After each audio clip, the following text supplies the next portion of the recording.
It all. This is a warning, you better avoid. Poets are paranoid, DJs destroy. Guess I came back.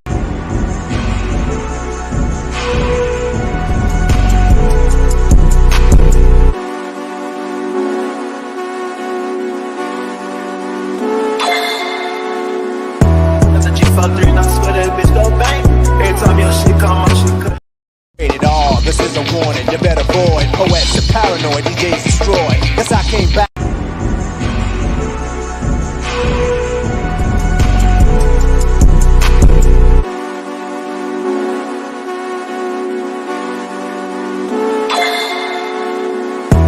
G53 and I swear that bitch go bang. Every time your shit come on, she cutting it up. She bang. It's only one of me, you cannot touch my brain. You just can't. I'm with all my guys, these bitches ain't in our lane. Bang. I'm a high school dropout, now I'm breaking the bank. Only hit y'all one time, I love something. Gang. We got sticks in this bitch when he standing on my stain. We need a double R truck, got a big ass tank. How you find yourself trying to come up off my thing? And I never do that shit to you cause it's lame. Yeah. Dude, just got locked up, man, free the boy out of the chain. And I love that nigga that day, he'll catch me a break. Nigga bitch cheating on him, talk about bitch, better not do that shit. I'ma lose my shit. My nigga got a stick, I ain't even gotta say he gon' do that shit. He gon' shoot that bitch. Big ass FM, but it's still gon' do all that shit. Got a lot of shit. I've been through bus like 10 times, I don't do all that shit. And it's crazy how nigga came up cause I called it. Big lock on my side, take precautions. Filling my cup up with mud cause I'm ballin'. It's so crazy how I made it, I caught it. Remember when I couldn't get up in college? I'ma still hit this hawk, much got mileage. Pray to look up every night, I'm so righteous. Running from demons, I'm so tired of fighting. She must be off for something cause she wildin'. If my brother needed it, he know he got it. On the hood, by speed and running about. Got the G53 and I swear that bitch go bang. Every time your shit come on, she cutting it off. She bang. It's only one of me, you cannot touch my brain. You just can't. I'm with all my guys, these bitches ain't. Man, oh man, chat.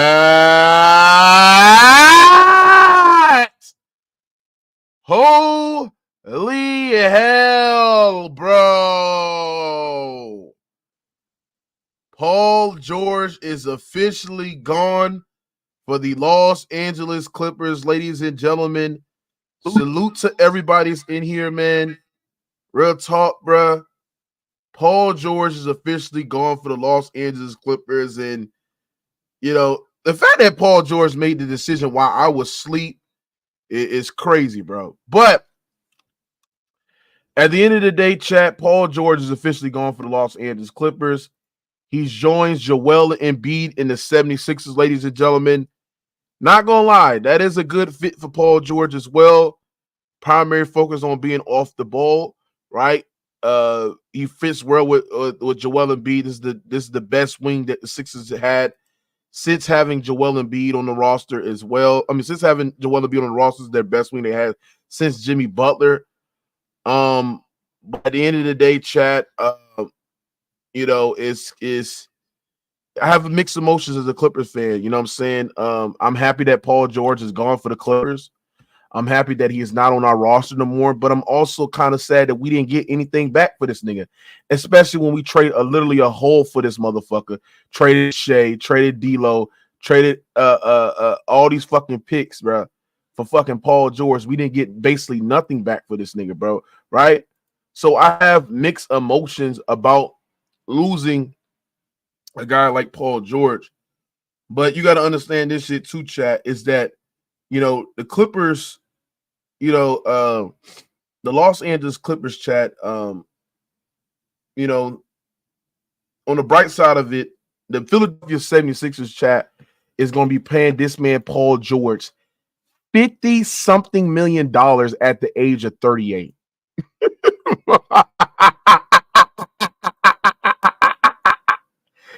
The Philadelphia 76ers is going to pay Paul George $50-something million, bro, at the age of 38.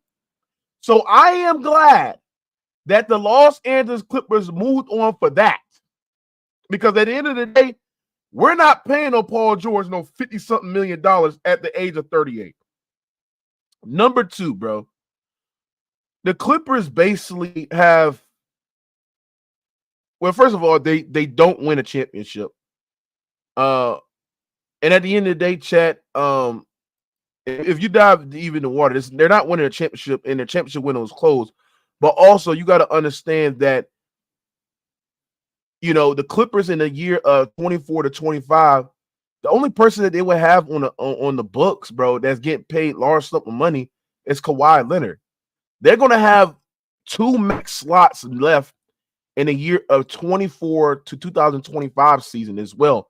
Plus, you got to think about it that James Harden contract is basically tradable. James Harden got a player option. He signed a 2-year, $70 million, and he has a player option within that second year. That is a tradable goddamn contract that the Clippers can get, bro, to move off of James Harden off the books as well. And that leaves the Clippers open for max contract players as well. That hopefully, you know, players or superstars request a trade within the year 2024, 2025 to build around Kawhi Leonard. But number two, chat, let's be honest, bro. The Clippers and Paul George are a failure. They're a failure. It's not even close. They the biggest failures ever. The Clippers organization has failed. Paul George and Kawhi Leonard have also failed. This team was bought in to win multiple goddamn championships as well. And the simple fact is that they barely won anything. The only thing that got them is basically medical books and fucking goddamn playing for a guy that barely is available as well. Him and Kawhi Leonard and Paul George as well, right? So that's what you're basically playing for. These guys are not available. They're not ready. And like I said, I mean, this is what the Clippers got, bro. They traded everything for Kawhi Leonard. They traded everything for Paul George to a guy that eventually snuck it up in Game 5 and Game 6, right?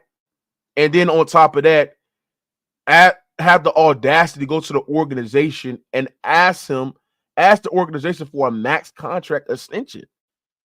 Like, who the fuck does PG think he is, bro? Like, PG, I'm glad that PG is fucking going for the Los Angeles Clippers. I'm glad that PG is going for Los Angeles Clippers. Because of simple fact, chat. The fact that he had the audacity to ask the Los Angeles Clippers he needs a max contract extension, he's out his mind. He's out his rabbit mind. Real talk, chat. So at the end of the day, you know what I'm saying? I'm not upset.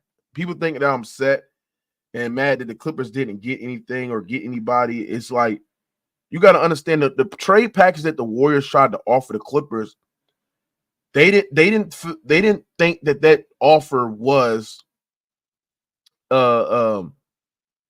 valuable enough where they were going to accept the contract. Now, if you're the Clippers, you'd be like, oh, Mookie, but why they just didn't accept it regardless, bro? Why they just didn't accept the package? Because you basically let PG walk for nothing. And it's like the organization didn't think that package was valuable enough, right? And plus, they didn't think that, that Kuminga and Wiggins and CP3 is valuable enough, you know what I'm saying, to keep them guys on the goddamn books on the roster. But I do think the Clippers should have made a move, bro. I do think the Los Angeles Clippers should have made a move.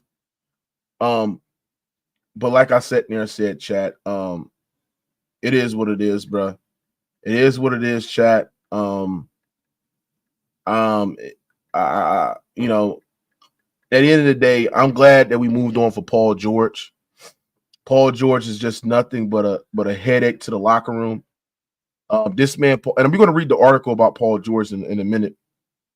But like I said there and said, I'm not upset. A lot of Clipper fans is like, they're basically got mixed emotions like I do. But like I said there and said, chat, the Clippers going to have in the 2024-2025 season, they're going to have openings for max contract players, bro. They're going to have the opening for max contract players. 2 max contract players, bro. 2 max slots. They're going to have an opening to 2 max slot players, bro. So at the end of the day, bro, somebody said the Clippers spent a decade for unachieving. Yeah, you can say that the Clippers spent a decade of unachieving, but the thing is that you know, we all know why the Clippers fell and they didn't reach their potential. We can sit there and blame injuries. The thing is that Paul George and Kawhi Leonard were just never the duo that can get you over the hump. They were never the duo that can get you over the hump, Chad. That's basically how it is. Paul George and Kawhi Leonard is just not the duo that can get you over the hump, bro. That's just basically how it is, Chad. They're just not the duo, bro. And like I sat there and said, bro, at the end of the day, I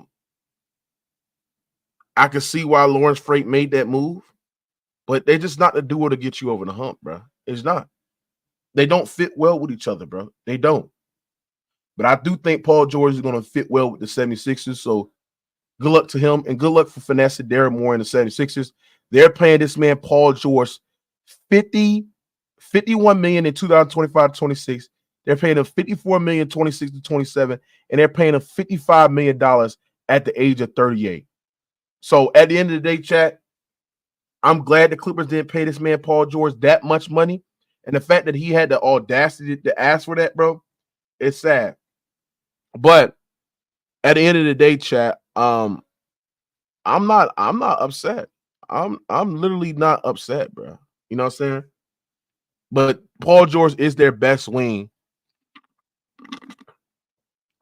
Paul George is their best wing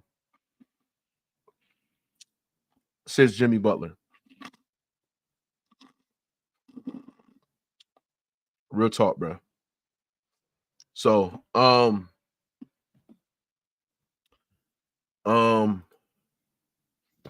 want to go on this article right here that was written by a Clipper fan. Not a Clipper fan, but like a Clipper reporter. I want y'all to take a listen at this because what he said is absolutely facts. Matter of fact, let me go ahead and screenshot it too. We got more to talk about this whole situation, man. Let's hit this right here. Hold on.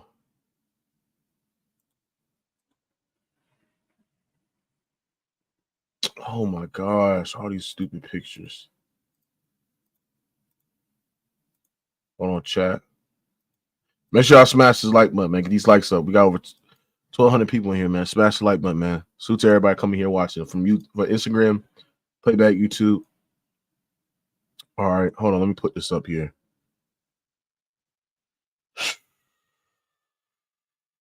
Okay, bad. Why does it keep on, bro? This shit is acting dumb. Okay, bad.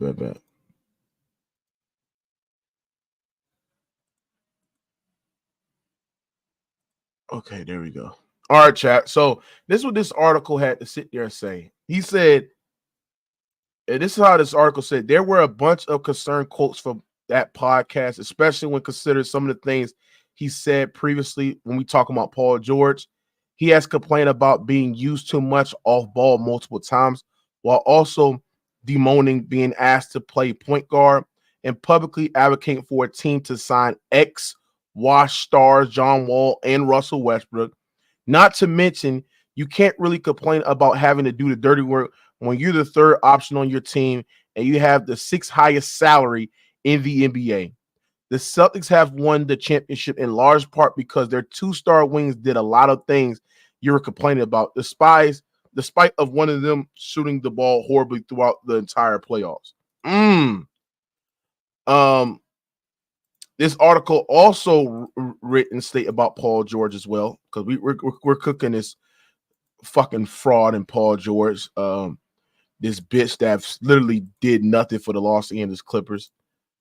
Dumbass nigga. And to dumbass niggas in the chat talking about, Mookie, why y'all didn't sign Paul George? He was your most reliable player. No, the fuck he was not, nigga.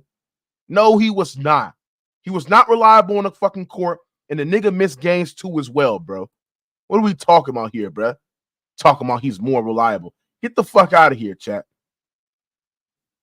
Okay, this article also sat there and he said, after seeing all the criticism that the Clippers fans have for him over the past month and change, I decided to go back and watch every minute that he played in that Mavs series.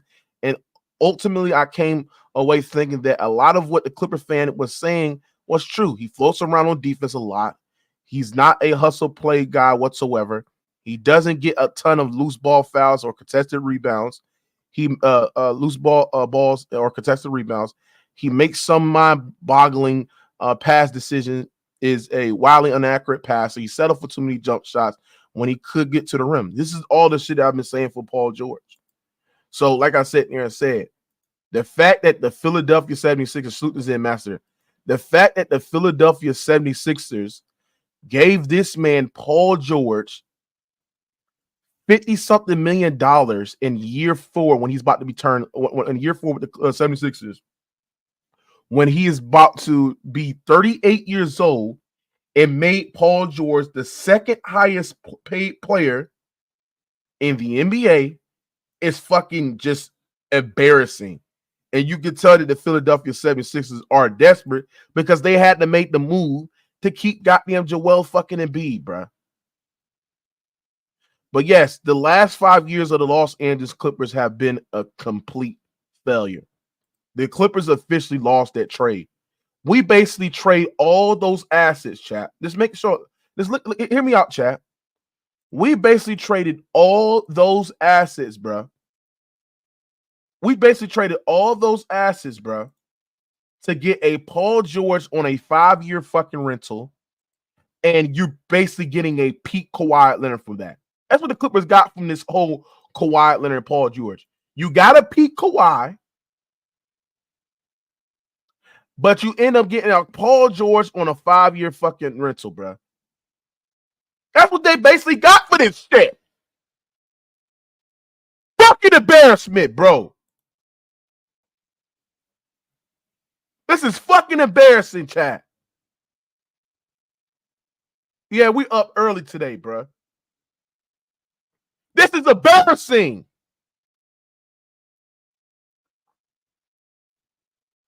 We traded all our fucking assets, bro. Multiple picks. We gave up an MVP caliber player in Shai Gilgeous-Alexander, bro, for a 5-year rent of fucking Paul George, stinking it up in the goddamn playoffs as well, missing half the fucking season, for Kawhi Leonard being on disability fucking checks, missing full seasons, getting hurt in the fucking playoffs as well, for them niggas only having one healthy playoff run. And that's what Kawhi Leonard choked it up in a game 7, and Paul George, he decided to fucking back for it. But after that, we still gave this whole ass nigga Paul George a contract extension after he stuck it up in a fucking bubble. Right? And this what this whole ass nigga sat there and said, chat. We stuck it up and we gave this little soft Palmdale, California bitch ass nigga Paul George a fucking goddamn contract decision. That's what this whole ass nigga sat there and said, chat. DJ, play the clip. I owe him a trophy. That's what I owe this organization. This is a window that we're trying to capture, and my commitment and my job is to try to. Stop! That's it, bullshit. Stop, nigga. Talk about owing a fucking trophy, all that whole ass shit. The only thing you owe the Los Angeles Clippers is thank jobs in the goddamn postseason. Couldn't do the fucking dirty work. You vouched for the organization to get John Wall over fucking Isaiah Hartenstein, who played really good that season and was the reason why the Clippers almost made the playoffs, with Kawhi Leonard missing the whole fucking season as well. You vouched for Russell Westbrook. You went on a fucking podium after you stuck it up against the Dallas Mavericks in one of those regular season games. Talk about, oh, need Russell Westbrook to get your whole ass injured against the Oklahoma City Thunder. Was not available against that Sun series as well, right? Then you had the audacity to ask for a fucking contract extension when you have literally publicly this fucking goddamn set the organization back because of how much asset they have gave for you, Paul George. and how they have sacrificed for you, Paul George, and they have gave you Russell Westbrook, Paul George, and John Wall, the players that you vouched for, that's going to end up getting traded, and we lost key fucking guys for Paul George, and you got the nerve, the audacity to come up to Lawrence Frank and the Clippers organization and sit there saying, I want a max extension. This nigga is a clown. Niggas like Paul George, bro, is hoe-ass niggas in real life. That's the reason why he turned a fucking goddamn stripper, a fucking hoe, to a fucking housewife. What type of nigga is this nigga? That just tells you what type of nigga Paul George is, chat. Fuck wrong with you, nigga? I'm mad right now. We gave up all this shit for this hoe ass nigga Paul George. And all we asked your ass to do is take a fucking pay cut. But Kawhi Leonard took a pay cut, nigga. Why your bitch ass can't take a pay cut? Talking about, I owed him a trophy. I want to retire a Clipper. All that bullshit, nigga. Clown ass, hoe ass nigga, man. Fuck wrong with this nigga, man. Nigga pissed me off, bruh. Nigga pissed me off. Talking about I ain't got no ego and shit. Bro. At the end of the day, chat, let me calm down, chat, because I'm not mad. I'm just mad that we basically, I'm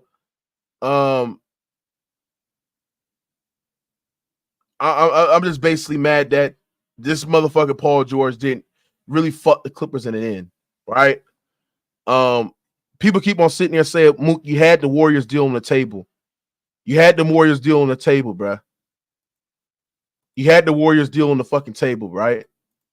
Why y'all didn't get that? Because the Clippers didn't think that shit was valuable enough to get it. Nobody want to take no fucking Kuminga, washed ass Chris Paul, trash ass Andrew Wiggins, fucking Moses Moody for fucking goddamn Paul George caliber player. They didn't think that was valuable enough. Especially they didn't want to fucking have these niggas on the books. They didn't want to take Andrew Wiggins' contract as well, and they didn't want to fucking take that Kuminga's contract or the CP3's contract as well. They didn't want that shit. When y'all sitting there and say that, Mookie Jones, what can the Clippers do? Well, you got to understand the Clippers basically is going to be in the 76ers situation in the next couple of years. And the reason why is because outside of fucking Kawhi Leonard in the year of 2024, the year of, let me see, the year of 25 to 26, well, they basically have fucking goddamn 2 max slots, bro. I want y'all to take a listen to this, chat. Look at this, chat. They basically have 2 max slots left, bro. The year of 25 to 26, you have Norman Powell on an expiring contract, and you basically have Bones Highland on Kobe Brown on a team option, bro. Like, look how many people come off the books, and then you got to understand this shit too. Harden has a player option on this year right here, right? Because this ain't ever been updated. Harden got a player option on this shit, bro. They basically can move James Harden, bro. They can trade James Harden like within the middle of this year if they don't think James Harden is playing through that contract. He has a tradable contract. Outside of paying Kawhi Leonard $50 million, like, all this shit come off the books. They're going to be way under the salary. So then it comes in again and asks you what free agents are available in the year of 25 to 26. Right? What free agent players are available? So the Clippers just going to ride this Kawhi train until it falls off, and it is what it is. This man Paul George is a clown. He's a clown. But look, chat, I know if this shit would have happened to Kevin Durant, that nigga would have been requested a trade. So I'm gonna see if Kawhi Leonard gonna stand on business and see what he gonna do, because the Clippers are not no championship roster right now. They're not gonna win anything. This is not a championship roster. James Harden as your secondary creator. we've seen it happen in the postseason with the 76ers. It's no things is going to change no thing is not going to change, bro. You know what I'm saying? We've seen it happen before. So like we've seen it happen before, chat. So like James Harden as your secondary creator is not doing shit, bro.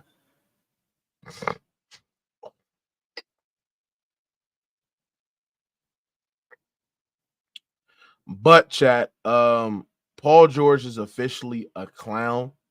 I cannot take Paul George serious, bro. I can't take Paul George serious, bro.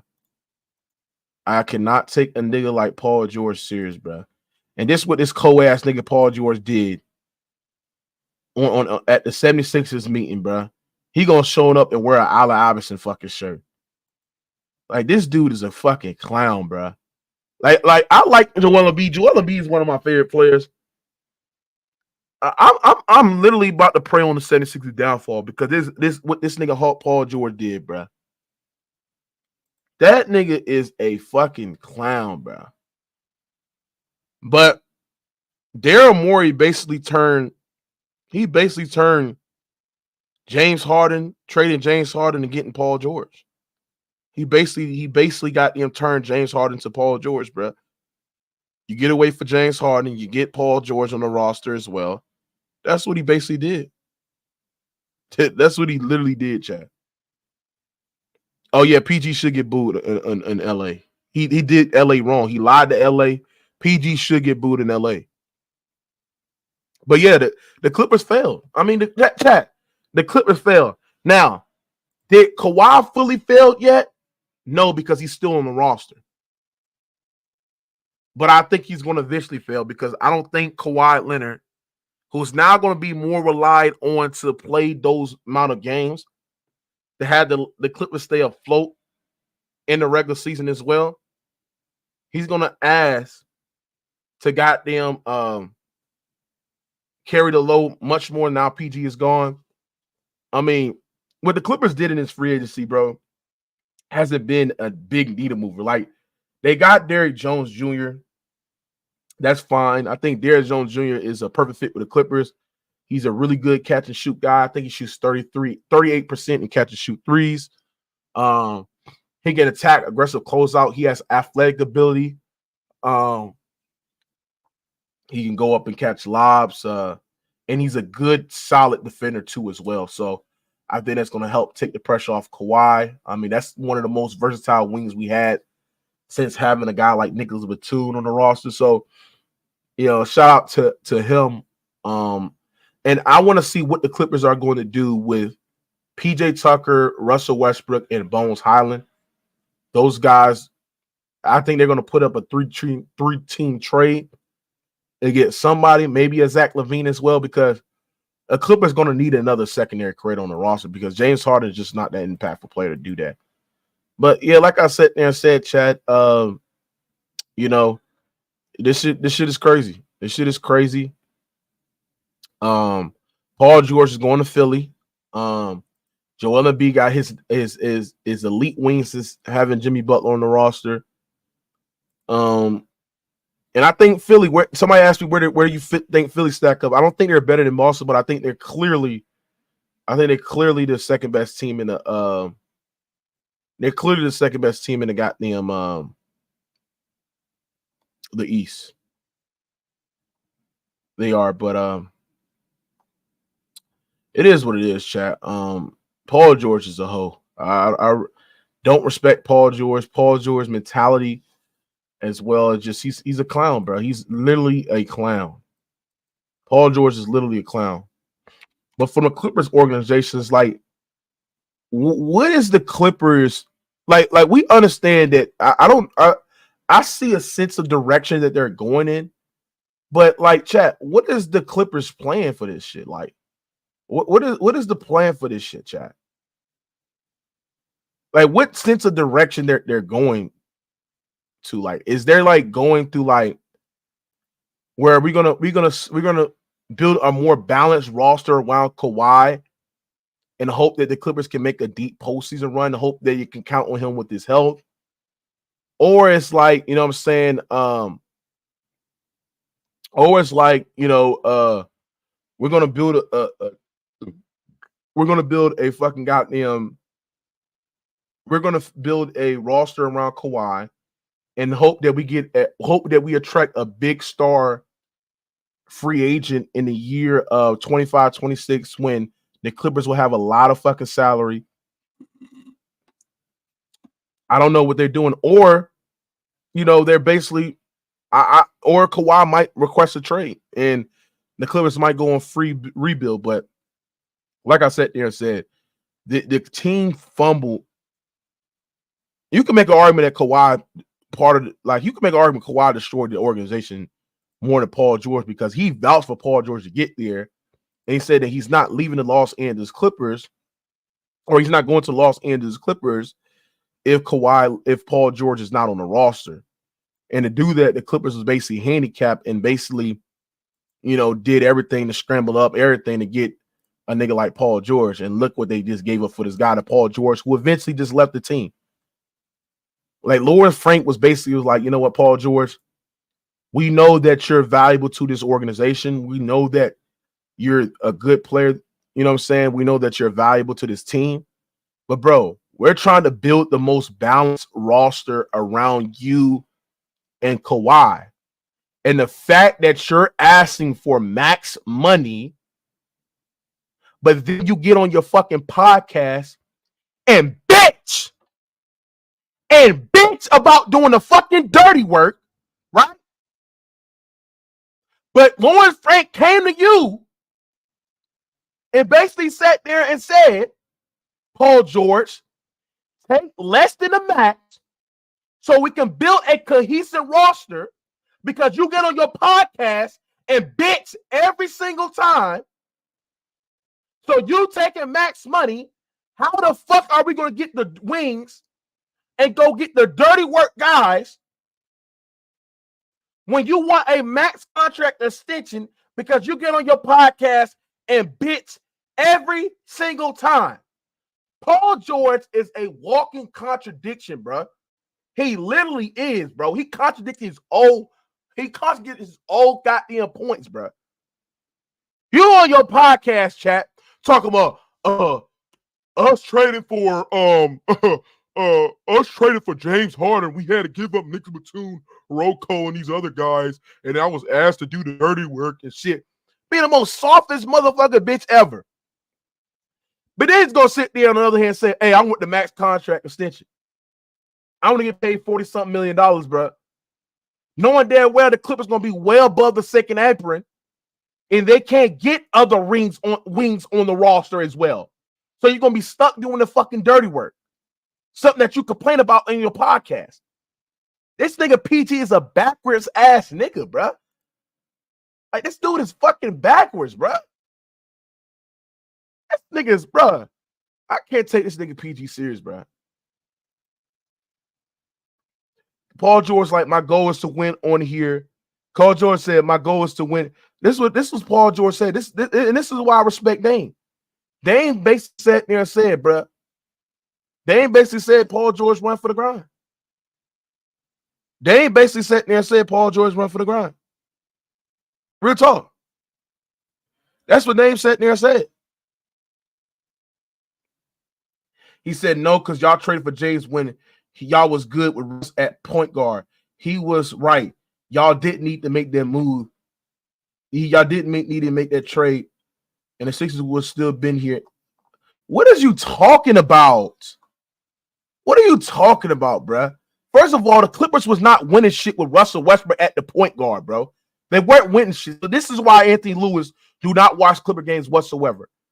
Russell Westbrook and Paul George and Kawhi was not winning shit, bro. There was a winning formula on how to fucking stop Russell Westbrook-led offense when he's the point guard and to neutralize the Clippers, bro. They sag off of fucking PG and Kawhi. They load up on Paul George. They shrink the floor where Russell Westbrook is on the court as well. Like, there's literally a formula on how to stop the fucking goddamn Russell Westbrook. What are you talking about, bro? So PG is wrong because the Clippers didn't want Russell Westbrook in the first place. Kawhi Leonard didn't even want Russell Westbrook in the first place. That was Paul George's idea to get Russell Westbrook. So when Paul George got Russell Westbrook, then his ass got hurt in March a couple weeks before the playoffs as well, right? The organization was basically like, why is Russ on the roster? That's why the Clippers are willing to trade Russ now, because Paul George is gone. It's like, what the point of keeping us? The Clippers didn't want him. Kawhi Leonard didn't want him on the roster. This was all fucking PG. And you tell me, with Russell Westbrook on the roster, a much better shooter, creator, a much better player on the roster as well, PG is still able to have stinkers in Game 5 and Game 6. The Clippers wasn't doing shit with Russell Westbrook. They were literally fronting around the play-in tournament, nigga. What are you talking about? What are we talking about? And if you want to talk about the three little games that they played start of the season, bro, they were playing against Portland, Orlando Magic. They were playing against bottom feeder teams, bro. So using a 3-game sample size of where the Clippers were at before when they got James Harden is a disingenuous point. So now when you got a better playmaker, a better passer, a better vantage creator, a better shooter, a shot creator and maker as well, right? PG is still able to struggle. And you're talking about wings and shit like that. It's like, bruh, the Clippers were still lacking in getting offensive rebounds. Your two best players not consistently getting to the rim and relying on tough shot making as well, right? Not being able to be the backline help, especially when Zubac is off the floor, no secondary rim protection whatsoever. And you're relying on Kawhi Leonard to do all those dirty things. When he's your best player, when you're relying on Kawhi Leonard to be your secondary backline help, when you're relying on Kawhi Leonard to be your reliable scorer in the half court, because Paul George does not do those dirty things. He doesn't get rebounds. He doesn't consistently get to the rim. He doesn't be a secondary rim protector or help side defender under the basket. He gambles on defense a lot, out of position as well. He doesn't do those things. Kawhi Leonard do those things. And why the fuck is Kawhi Leonard doing those things when, number one, like his health, and number two, you're relying on you put all that pressure on him when your other star player is supposed to pick up those slack when your best player needs help, and he can't do that shit. Paul George is a fraud. Stop making excuses for this whole ass nigga, please. Stop making excuses for a weak ass nigga in Paul George. We gotta stop.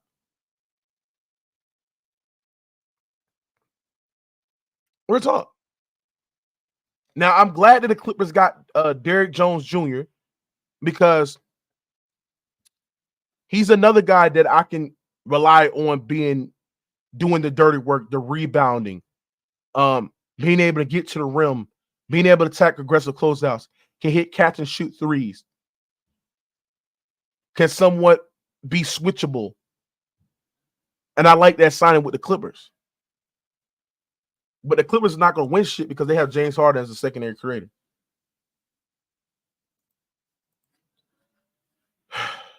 So he said, this is what y'all get for star hunting this hard. Y'all traded all your depth away for James Harden. That is literally a dumb fucking point. The Clippers have made moves backward in the organization because of what Paul George have literally asked for. Choosing a washed-up John Wall for Isaiah Hartenstein, which Isaiah Hartenstein just signed with the Oklahoma City Thunder, and he literally made the Oklahoma City Thunder favorites by the Oklahoma City Thunder getting this guy, right?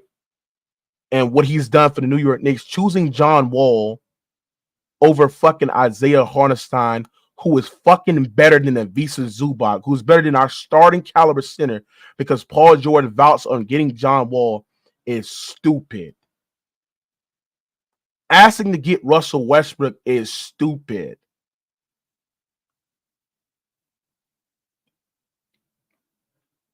What are you talking about, bro? And Anthony Lewis, say if I agree with you, how the fuck are the Clippers able to get more pieces, more players on the roster if Paul George asked for the max? Like, make it make sense. If Paul George would have got signed to Lex to the max, say if he got a 3-year deal worth like 120-something million, right? That means James Harden would take less money.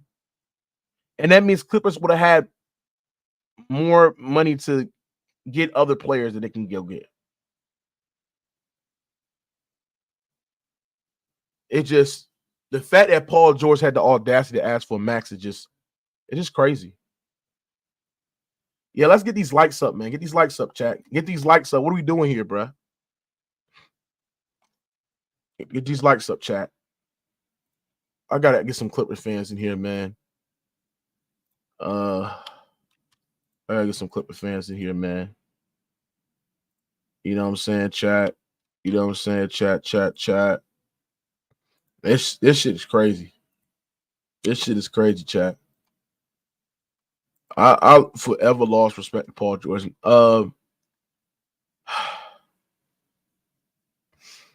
Now, I mean, the Clippers can get DeMar DeRozan, that'll be fine. You know, or Zach LaVine or something like that. But yeah, man, it just the Paul George and Kawhi Leonard duo, bro. It literally wastes all our times, bro. He said PG knew the Clippers couldn't not pay the max. He just wanted out of LA. Yeah, so he ran for the grind. He ran for the grind, bro.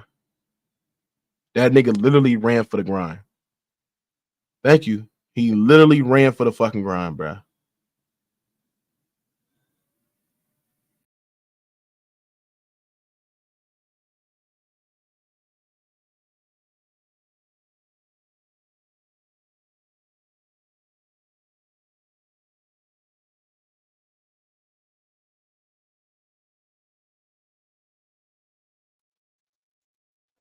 What up, Nari? Yo. What's your thoughts on the 76 getting and Paul George? That makes them the third best team in the Eastern Conference. And the Clippers are done. Yeah, the third. Who are they over? They're over the Knicks and everybody else besides the Knicks. They're under the Celtics and Milwaukee. Bro, can you just stop trolling, bro? I'm not trolling. They're better. Bro. The Milwaukee Bucks are better than the 76ers. No, they're not, bro. Stop. Yes, they are, bro. No, they're not, bro. Yeah, they are, bro. They're not. No, Harry, can you be realistic, bro? Can you stop being a fan? Be honest, bro. I'm not being a fanboy. Can you just be honest, bro? Just be honest, bro. Be honest. I know you love it. Be honest. The 76ers is better than y'all. Just be honest. Let's be honest. Until they make it past the second round, I can't say that, bro. Bro, they got better, they got a better half-court offense easily. No, they do not. No. No, bro. This is why people can't take you serious when talking basketball, because you be saying dumb shit, bro. But how do they have a better half-court offense?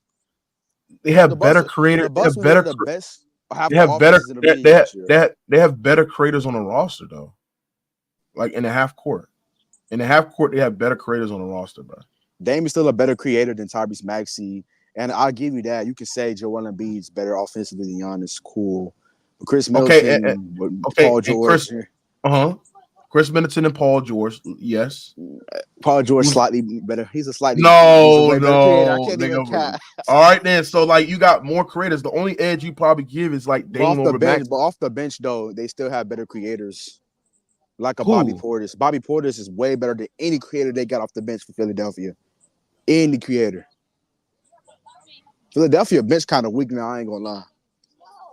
What they got coming off? Let me see what they got on coming off the bench. Oubre. And they still got Buddy Hield too? Nah, Buddy Hield a free agent.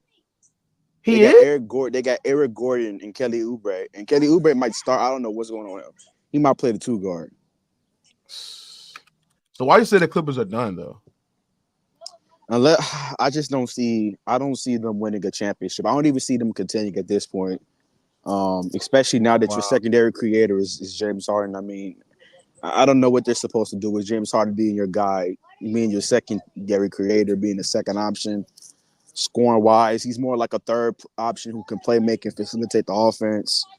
I just don't see. I don't see no direction for the Clippers, man. I think they're done, man. I think they're done. I think Kawhi should ask for a trade. I see what you're saying, Nahari. I mean, by the looks of it do look like the Clippers are officially done to be able to be a consistent playoff team and to be contention.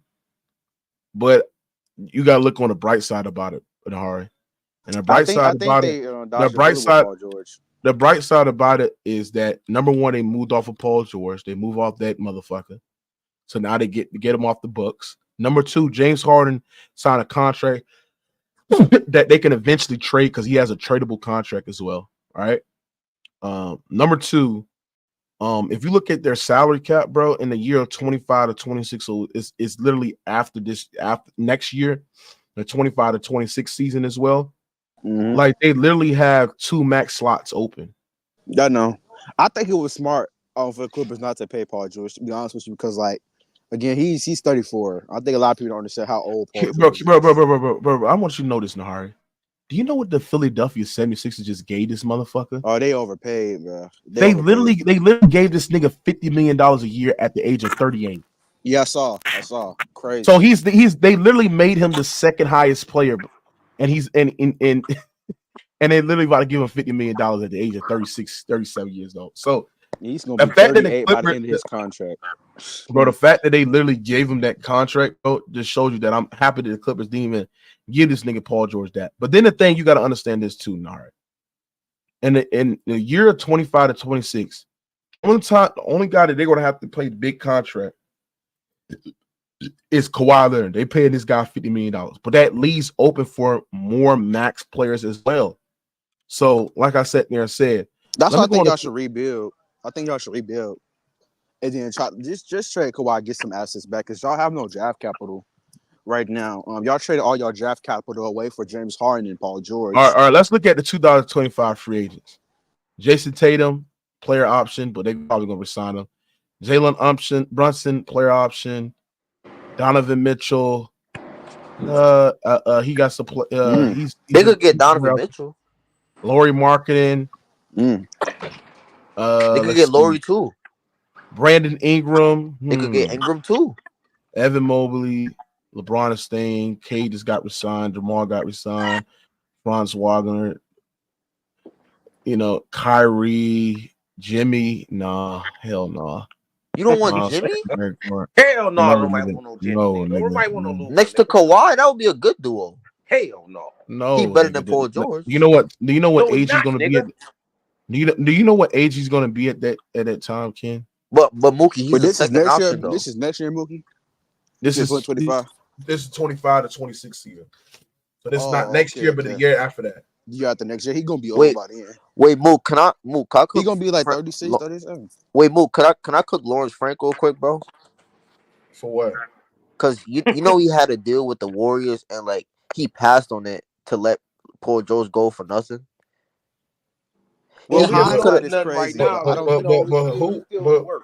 I'm asking you, like, why would they want to accept a deal to when they know that those players are just not impactful enough that can help the organization and be able to get that far? Like, why would they want to accept a deal like that, bro? Like, but I don't think that deal is a needle mover enough, though. At least you get something back. You didn't get nothing back for Paul George. Well, we don't know that right now. All right, but you know what's even worse though too is like you had Paul George for how many years and you could have had SGA. You traded him away, and look now you just let Paul George go in free agency for nothing. You didn't get nothing back. No conversation. They didn't think Shea was gonna be the Shea right now. What I told y'all. And then they owe OKC 2 picks. They owe OKC 2 picks. Nigga. He was gonna chase that bag, and guess what? Harden and push a lot of superstars away. It's Harden to blame for this shit. He want to stay his monkey ass in LA. What about Kawhi? What are you talking about? What are you talking about, Harden? Harden is to blame. He should have took a pay cut. Then he gonna jerk $70 million. No, Harden. First of all, Harden would have took a pay cut if PG would fucking got them. If PG would have fucking got them. Took 3 years. If he would have took 3 years less than the max, Paul George, James Harden would have took less money. But the simple fact is that Paul George didn't want to take less than the max. So James Harden basically sat there and said, okay, if you don't want to take less than the max, then I can take $30-something million. Yeah, because Paul George don't want no championship. He don't want to sacrifice money. He don't want no championship. Shut the hell up. You mean to tell me, Harden, you made a lot of money in the NBA, motherfucker. You made a lot of money. Bro. Slick wrist. Stop saying box shit. I ain't saying no box shit. Yeah, yes, you are. Yes, he would have took bro. he would have took less than Matt. He would have took less money if Paul George would have signed. Dumbass nigga. Dog, do you really think that nigga worth $70 million? Harden? Yes. Harden? Yes. I think he's worth it. Do you think Paul George worth the second highest contract in the NBA right now? Well, no, but he deserved it though. He deserved it. All right then. He deserved it because Kawhi wanted him. Your boy. No, I'm at no. Who wanted who? Kawhi wanted PG. Yeah. So I mean, what's your point of you saying that? Well, he knew that nigga worth, dog. He said, "Come on over here and then get that bag, nigga. They gonna pay you." Somebody said Clay to the Mavs. You said what?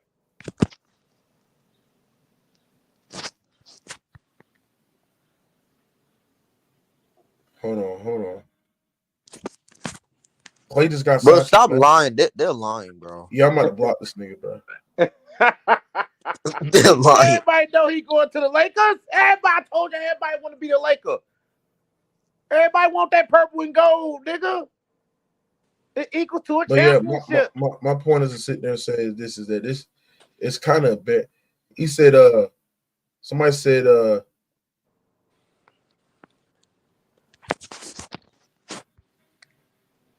Yo, move. They said Paul George podcast partner said Paul George podcast partner said that the Clippers is a joke that the Clippers didn't re-sign Paul George. Bro, Paul George is not worth a max, you dumbass nigga.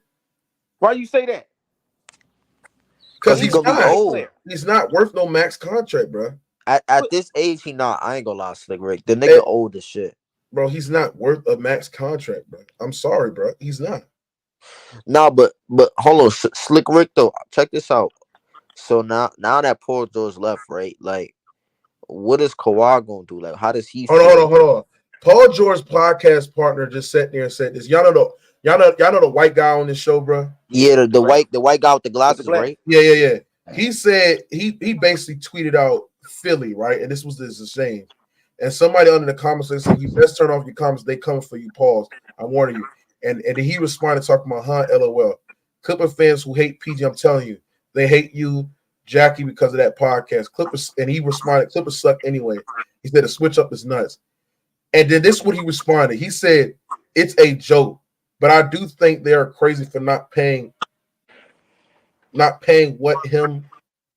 I don't know what he said. You got to talk English. He said, but I do think they're crazy for not paying what they paid Kawhi. Damn.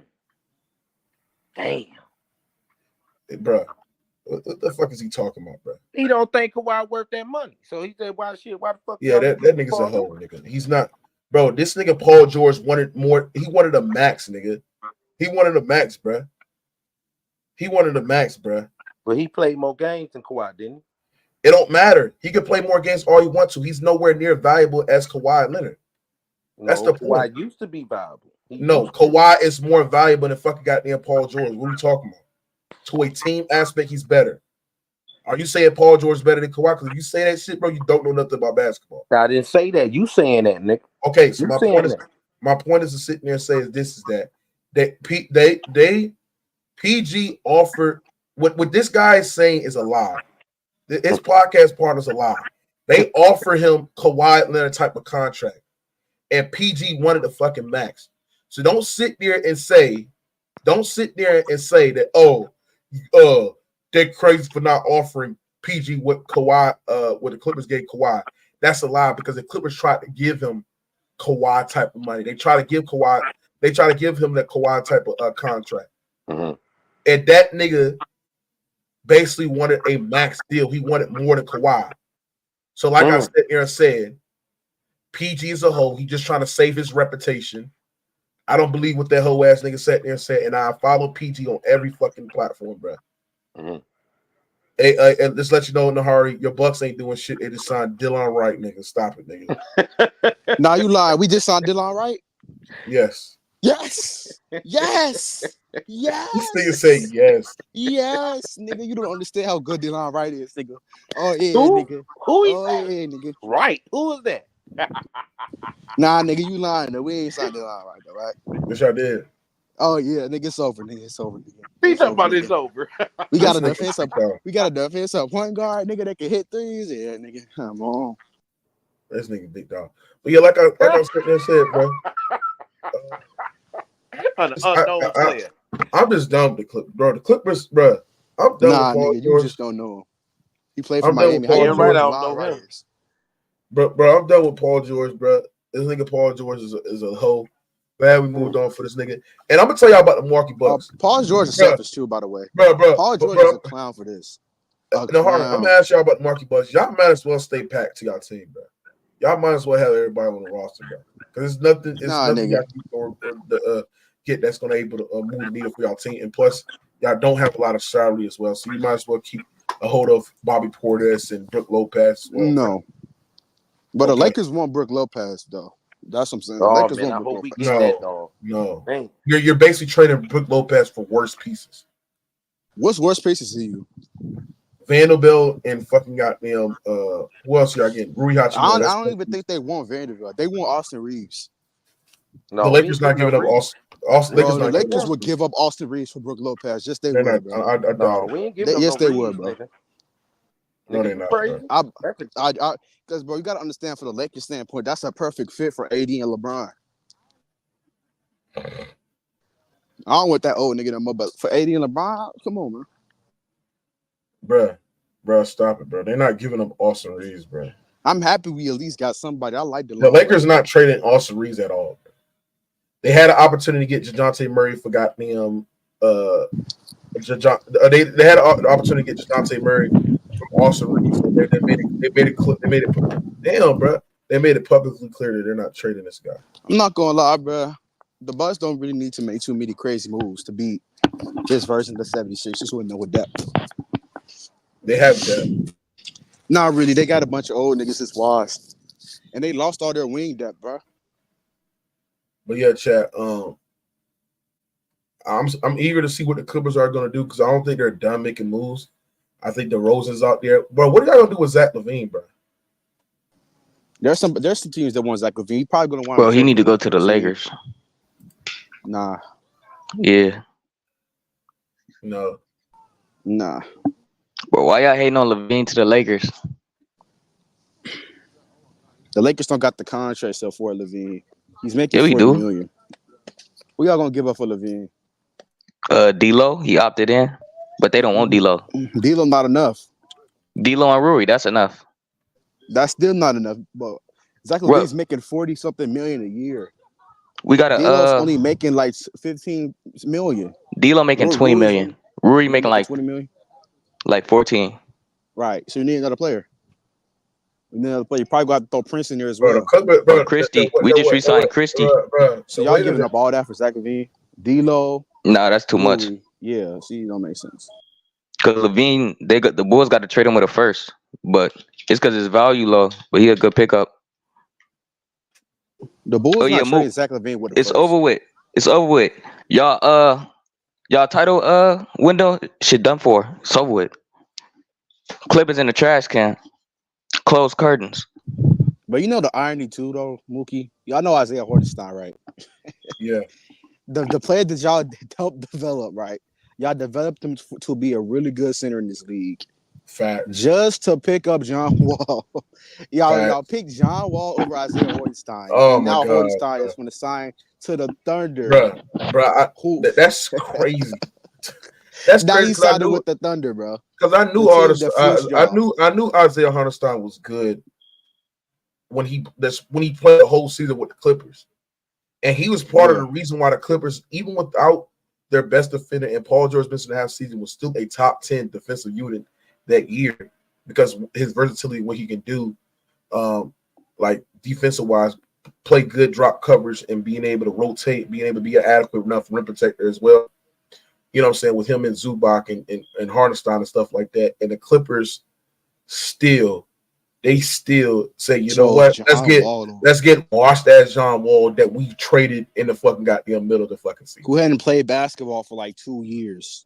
Oh my gosh, bro. And you know who recruited John Wall? Paul George. Like this Paul is crazy. fucking George. It's so nasty, bro. And then this motherfucker sit there and said, "Hey, I'm why I'm doing the dirty work. Why I'm doing the dirty work and shit like that, right?"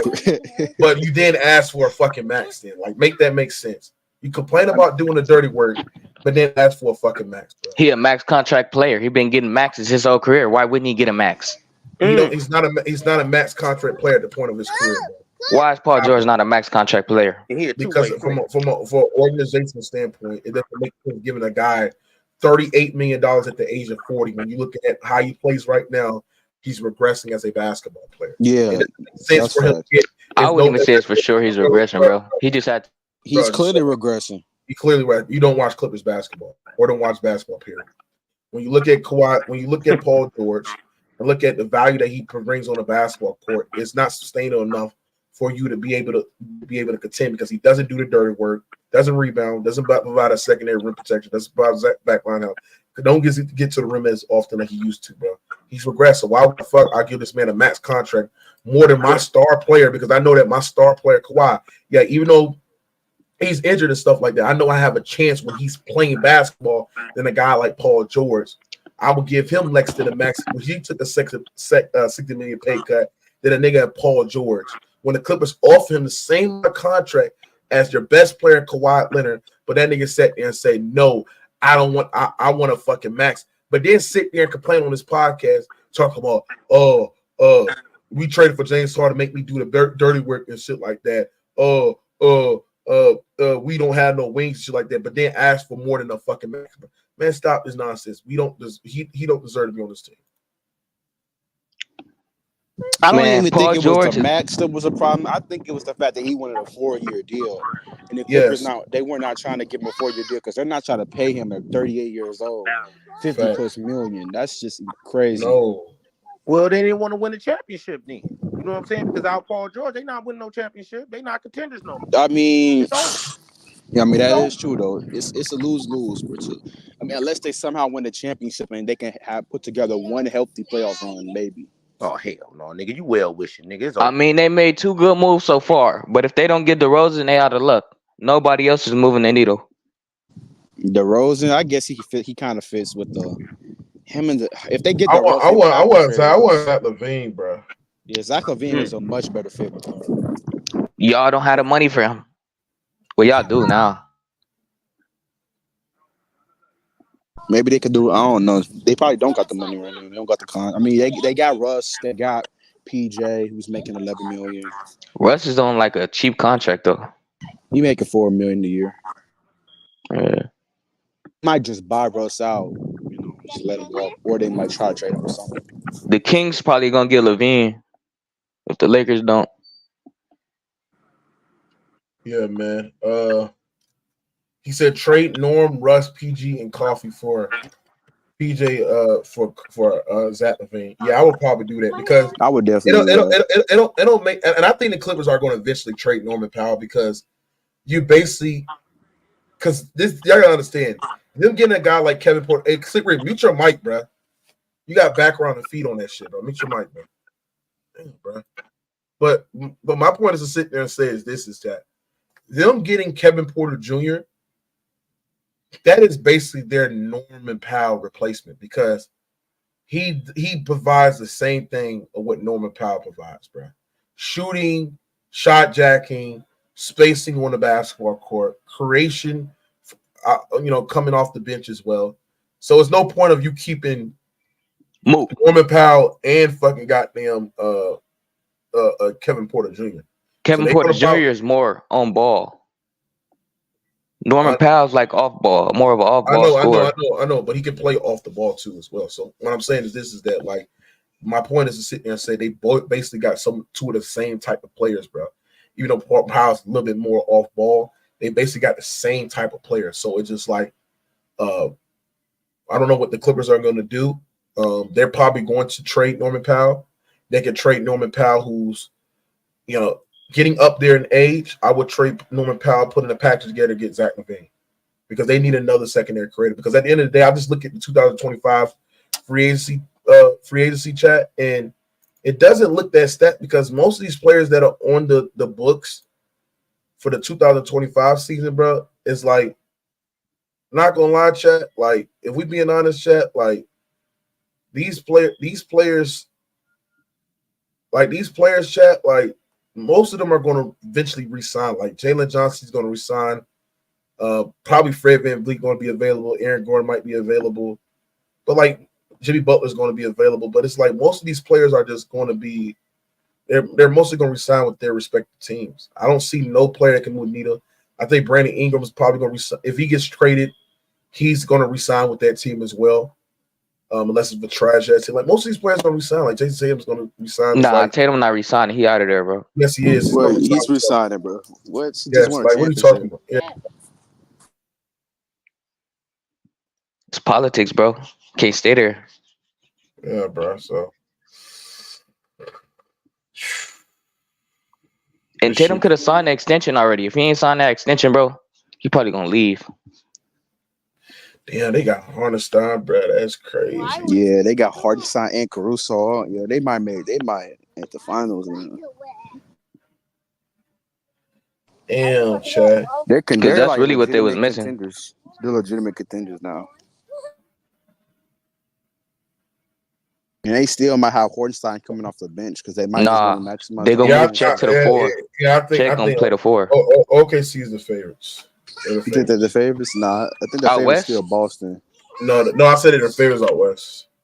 West, yeah. The Nuggets are cooked. They're done. No, I wouldn't. Yeah, bro, you can't even put them over the Nuggets yet. No, they're better than the Nuggets. They're better than the Nuggets easily.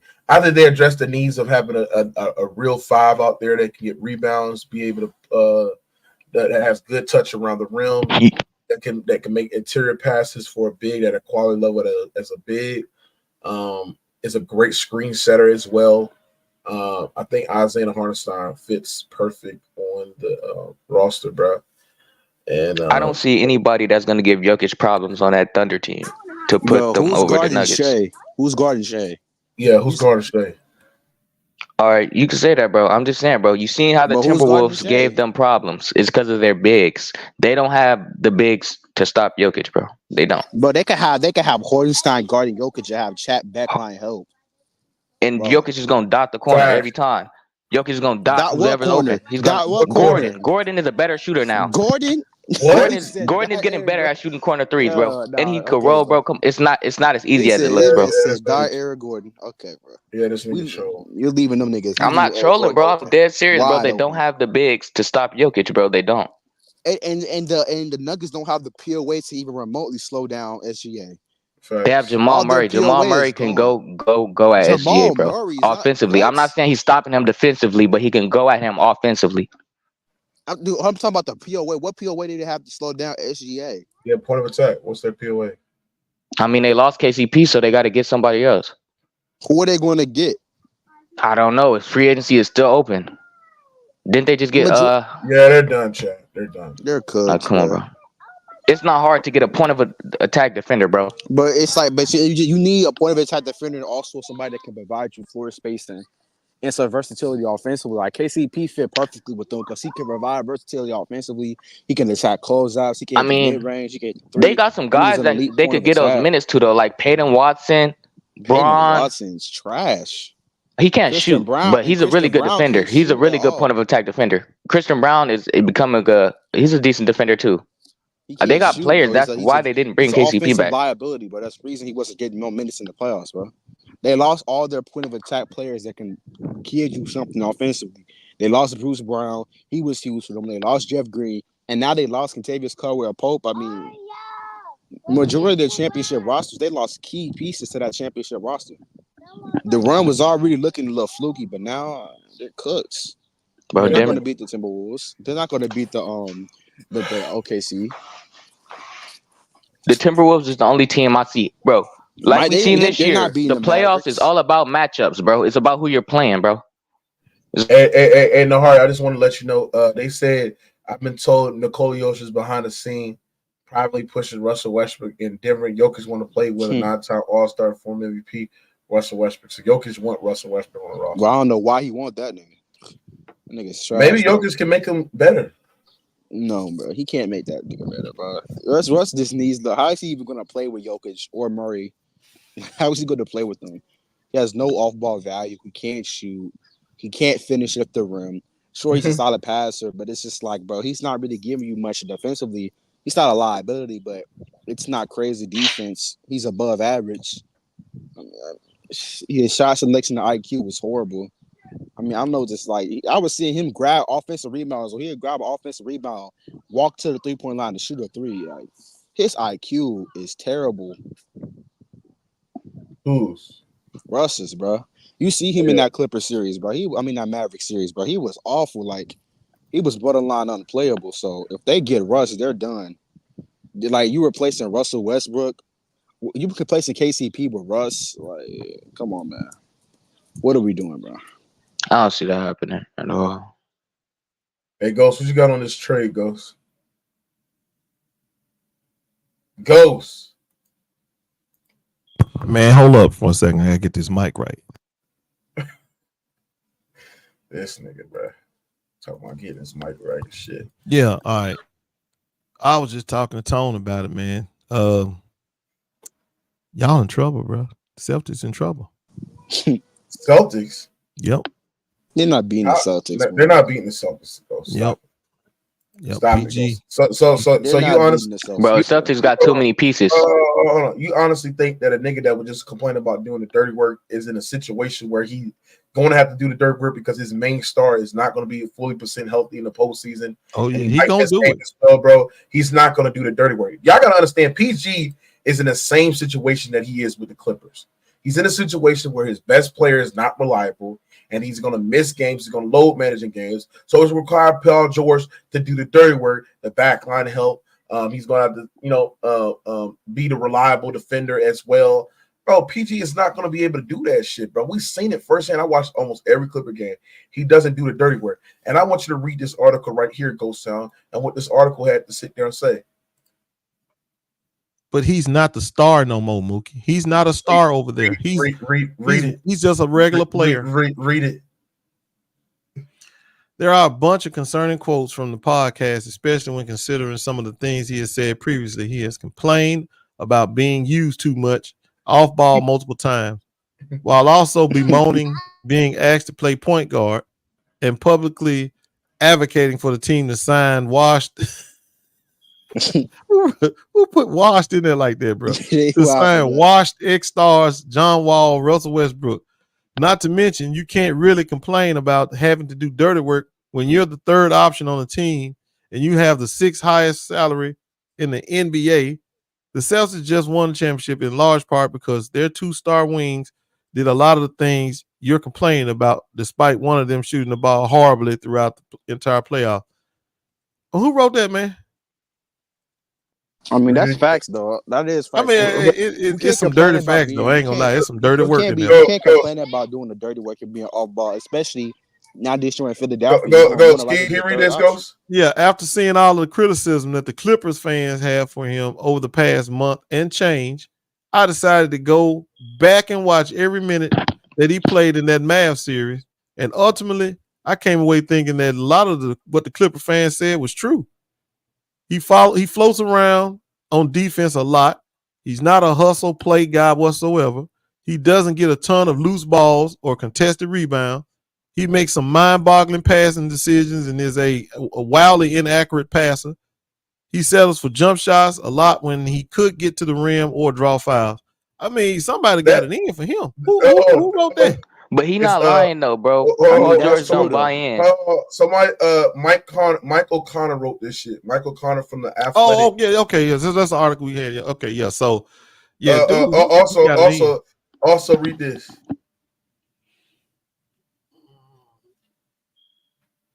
Did you change it? That's the same screen. Oh, indeed. It doesn't take a particularly strong microscope to see that PG is kind of a loser.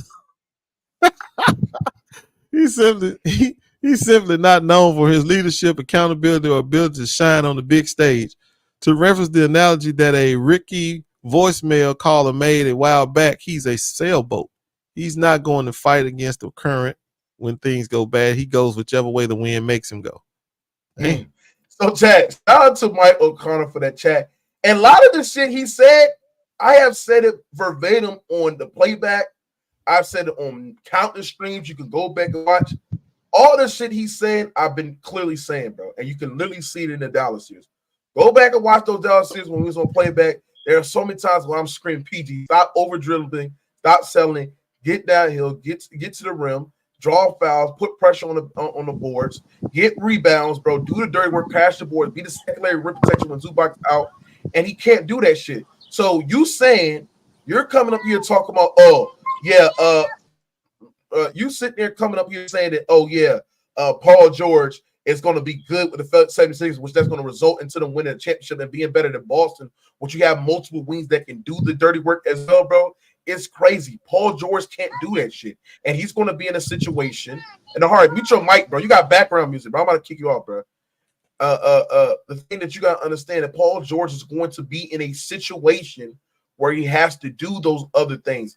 He has to do those 30 works for the goddamn Philadelphia 76ers, bro, because his best player in Embiid is not going to be there 9 times out of 10. And he's going to rely on Paul George with Maxey and those other guys as well to be able to provide things. And I don't think Paul George is going to be able to do that. But Derek White just got paid. That's a point you can make, Mookie. But the issue here is he Derek White got paid.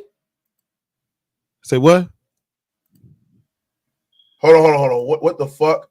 Oh, they gave this nigga 4 years, $125 million.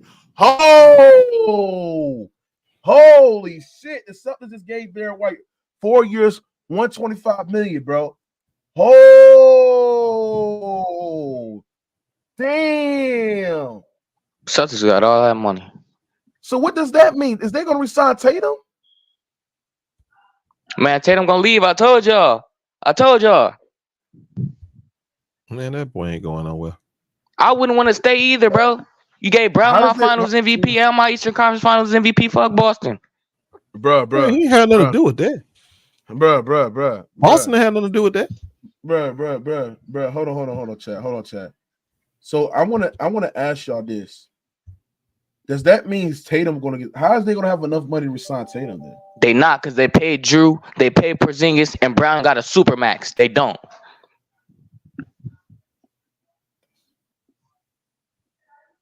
Oh, they said Derek White cap hits on his 4th year, $126 million. He is set to make $28, $30, $32, $34 million, bro. So they're also projected to have $4 million in roster in 2005 to 2026 once they extend Tatum if they keep the main core. So that's solid. So they do have enough money to sign Tatum too as well. Damn, Boston's gonna continue to win championships, bro. Yeah, it's over, nigga. It's over, nigga. White got a bag. Boston's gonna continue to win championships, nigga. It's over, nigga.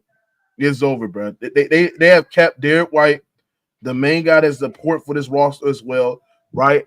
Boston is gonna continue to win championships. Shout out to them too as well, bro. They said Tatum might take a pay cut. Tatum might take a pay cut, bro. But I don't understand how they're gonna have all that money to keep all those guys, bro. Bro, ain't no way Tatum taking a pay cut.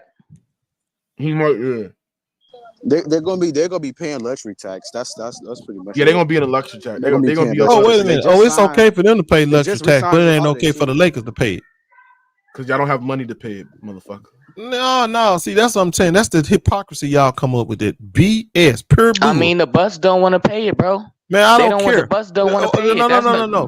When I told you that the Lakers need to go in the luxury tax and pay Caruso, y'all like, no, they don't. See, the thing is, y'all just full of bullshit.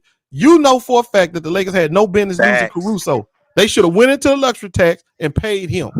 Now when y'all players doing the same stuff, now you sitting there saying, "Well, where they getting them? Oh, they just should need to go on in the luxury tax." The exact same thing. They should have went to the luxury tax and paid them. I don't think nobody's arguing that. They did. No, yes, they were. Yes, they were. So Paul George ain't finna do shit on Philly. No, they shouldn't. He not finna move the needle like that. He not finna put them over Boston. Bro, who capping on Paul George, nigga? What? If Paul George fails in Philadelphia, his legacy is cooked. Oh yeah, that's Everybody Paul thinks George about don't that. have no legacy, Oh, bro. Mook, y'all He need is to Y'all not a check. talking winner, about, bro. hold on now. Y'all talking about y'all. y'all capping, bro. Y'all capping. Hold on, Listen. 76. Man, down for a What's second. Hold on. up? Mook, you said something that I got to push back on.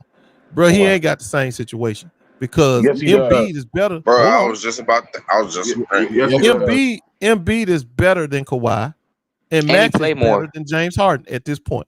At I'm this not point even. in their I'm not. career. I'm literally. That's not literally my point. My point is to sit there and say. Let me say what I'm finna say. Because you said that I should expect the same thing. No, I should not. Because again, he got a guy that he can go to in Embiid that's gonna get the bucket. He got a guy in Maxey Embiid is the who's number one better. option, bro. Who was the number one And option? that's Who right. was And hold on? he's Who was better than James the number Harden. one option He's on the Clippers, unselfish. nigga? Who was the number one option on the Clippers? We don't know. Niggas didn't know who was the number one option. The When you number go one to Philly, option. when you hold on. When you go to Philly, Hold on, bro. What you're saying is stupid. The number one option was fucking Kawhi Leonard.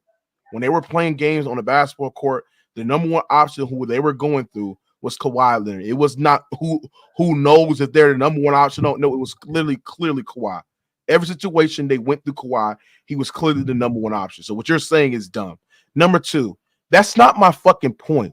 My fucking point is not going to sit there and say that, oh yeah, Paul George with Joel Embiid on the basketball court is not going to be able to produce. Because I do think that Paul George, from a playing style perspective, bro, can fit next to fucking goddamn Joel Embiid. That's not my point. Him with Maxey and Paul George and Joel Embiid, because them guys can play off the basketball, can play on the basketball. Maxey can run the pick and roll. Paul George can run that pick and roll with Embiid and stuff like that. That's not my point. My point is to sit there and say is this. The same situation where he's with the Los Angeles Clippers is the same situation with the 76ers. When he was with the Los Angeles Clippers, he had an unreliable first option in Kawhi Leonard, because Kawhi Leonard, you cannot count on Kawhi Leonard. Listen, stop over talk. Bro, can you shut the fuck up and let me talk, bro? I'm not done yet, bro.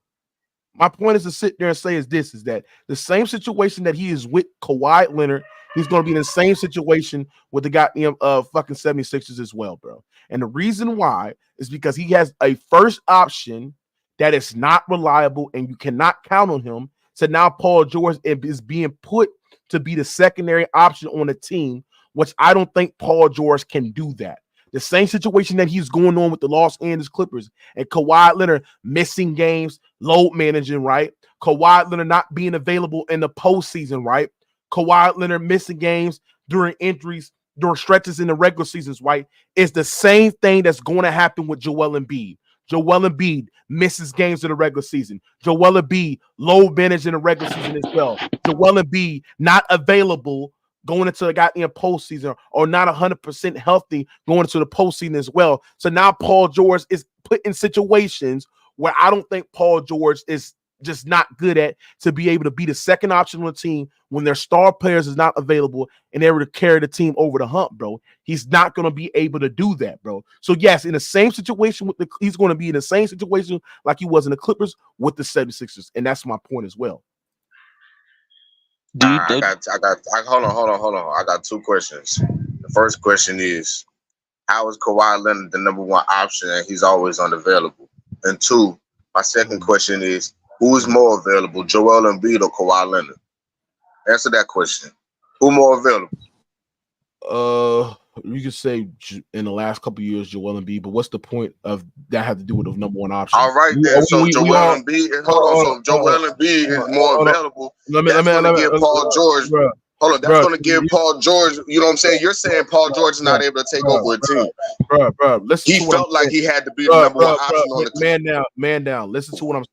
Listen to what I'm saying, because your mic is trash. But listen to what I'm saying, and this is what you're not understanding, bro. And I'm gonna break it down for you clearly.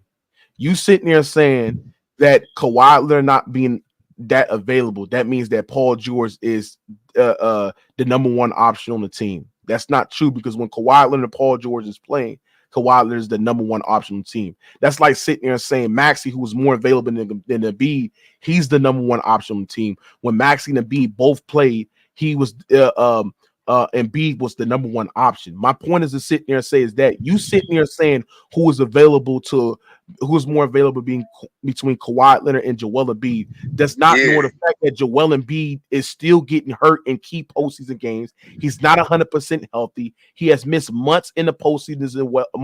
Months in the postseason as well. He's missed months in the regular season as well, right?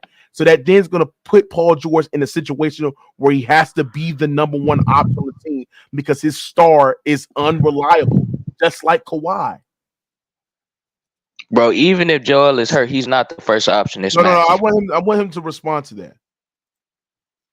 All right, so Maxey, what about Maxey? So Maxey's just not going to be able to do anything. To be honest, niggas will debate you. Niggas will debate you and say Maxey's the first option over Embiid, nigga. Niggas will debate you on that. Bro, Maxey on some real shit. Niggas will debate you on that shit, nigga. Bro, you sound crazy. Maxey is not the number No, one I option. don't, nigga. Bro, Maxey is not the number one option over Joel Embiid. My point is to sit there and say is this. No, I'm saying niggas will debate you on that shit. Okay, that's fine. And I'm not debating nobody that's arguing dumb shit like that.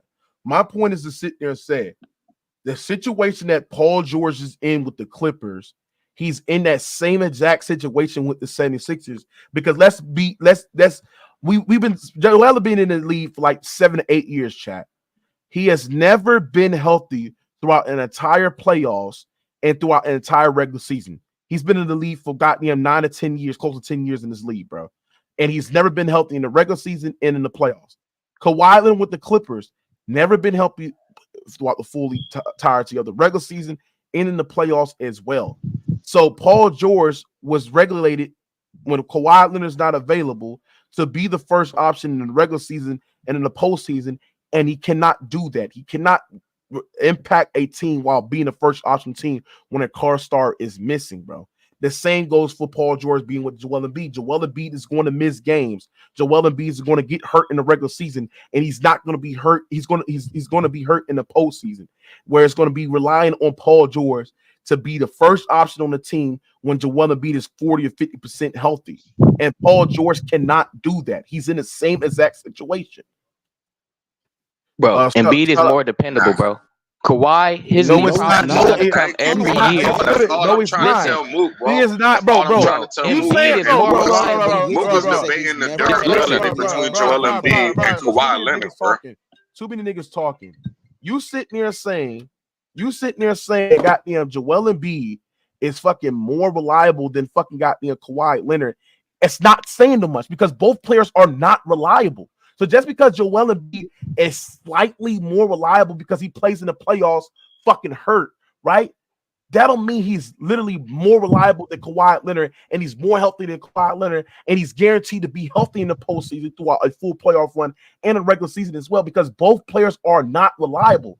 And that's proven my point to why Paul George is still in the same situation with the Clippers like he is with the 76ers. So the fact that y'all made him the second highest player in the NBA, right? And you're paying this guy $50 million at the age of 38. When you look at Paul George, he's he's regressing as a basketball player. Ghost Town just read an article just pointing out the flaws of fucking goddamn Paul George as well, bro. So my point is to sit there and say is that good luck with that. Good luck that because when the 76ers underachieve, when they get put out the first and second round, and when y'all sit there and blame Paul George, you're going to come back in the stream and sit there and say, Mookie Jones, you were right. We got finessed by this nigga Paul George. But Daryl Morey at the end of the day was desperate. You know why he made this move on getting Paul George? Because he knows that if he didn't get another wing to pair with Joel Embiid would have been out of there the next coming year. So he made this move to keep Joel Embiid happy so there don't be no trade talk between Joel Embiid, bro. And he was desperate on getting a wash star and Paul George, $212 million, 4 years, $198 million guaranteed, and paying this nigga $50 million at the age of 38. I am glad that the Clippers stand on business. I am glad that the Los Angeles Clippers didn't even sit there and been threatened by the other needs of teams that are willing to give Paul George that contract because they know that Paul George is not worth that. They know they'll be stupid as an organization to pay this nigga $50-something million at the age of 38 when there's other players that are much better than this nigga. I agree with the Paul George part about it being weak-minded and all that stuff, but he ain't in the same situation. That's a totally different situation. I don't think it's the same situation, but it's a Nope. similar. It's He a similar in a much better situation. situation. He in a better situation, but is Paul George gonna buy in? Check this out. I literally explained it why he's in the same exact situation. And I disagree with what you just said. I'm telling you, I disagree. James Harden, I'm not James Harden. Kawhi Leonard is out of the lineup too much to be considered a first option, and Embiid ain't. Embiid is way more reliable than Kawhi. Kawhi played more, way more. Than Embiid. Man, and if you want to be real, bro, Kawhi get injured without nobody touching him. That's my point. Kawhi literally played when more. Kawhi missed the whole season, man, please don't do the numbers. Don't even try the numbers, bro. Don't even try to put the numbers. The numbers games that Kawhi missed versus Embiid over the last 5 years. Let's be honest. And you talking about like Embiid is like so much better than Kawhi. That's not the case in the postseason because in the playoffs, Kawhi Leonard. Kawhi's better in the playoffs. Kawhi's way better than Joel Embiid in the playoffs. It's not even fucking close. Bro, y'all talking about a few games over the last. Bro, shut up, bro. My point is to sit there and say is this, bro. You got to understand this shit, chat. My point is to sit there and say is this. Paul George is not playing with another all-time great playoff performer in the postseason. So now you're playing with a 40, 50%, 60% Joel Embiid because he's not always fully healthy going into the playoffs. And Joel Embiid doesn't perform to his standard like he does in the regular season and the playoffs, and he drops in the fucking playoffs as well. They're going to be looking to you, Paul George, to pick up the slack because Joel Embiid is dropping in the playoffs. And you really think Paul George is going to pick up the slack of his best player when he couldn't even do that with Kawhi Leonard on the court in Dallas, and it took Kawhi Leonard to literally average 30, shooting 60, 40, 90 to get out of that Dallas series in 7 games because how underperforming Paul George was? Man, get the fuck out of here, man. All right, but man, we all seen. Hold on, bro. You just sat here and try to compare Embiid to Kawhi availability.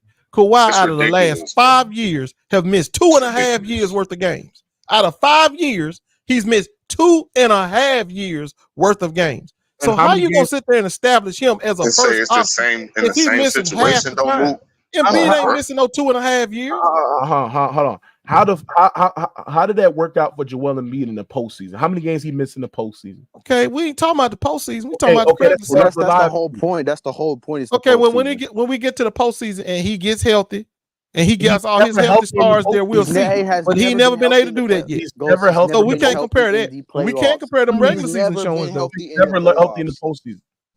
He has never had one single run. Okay. In his he still ain't missing games like he still ain't missing games like Kawhi though.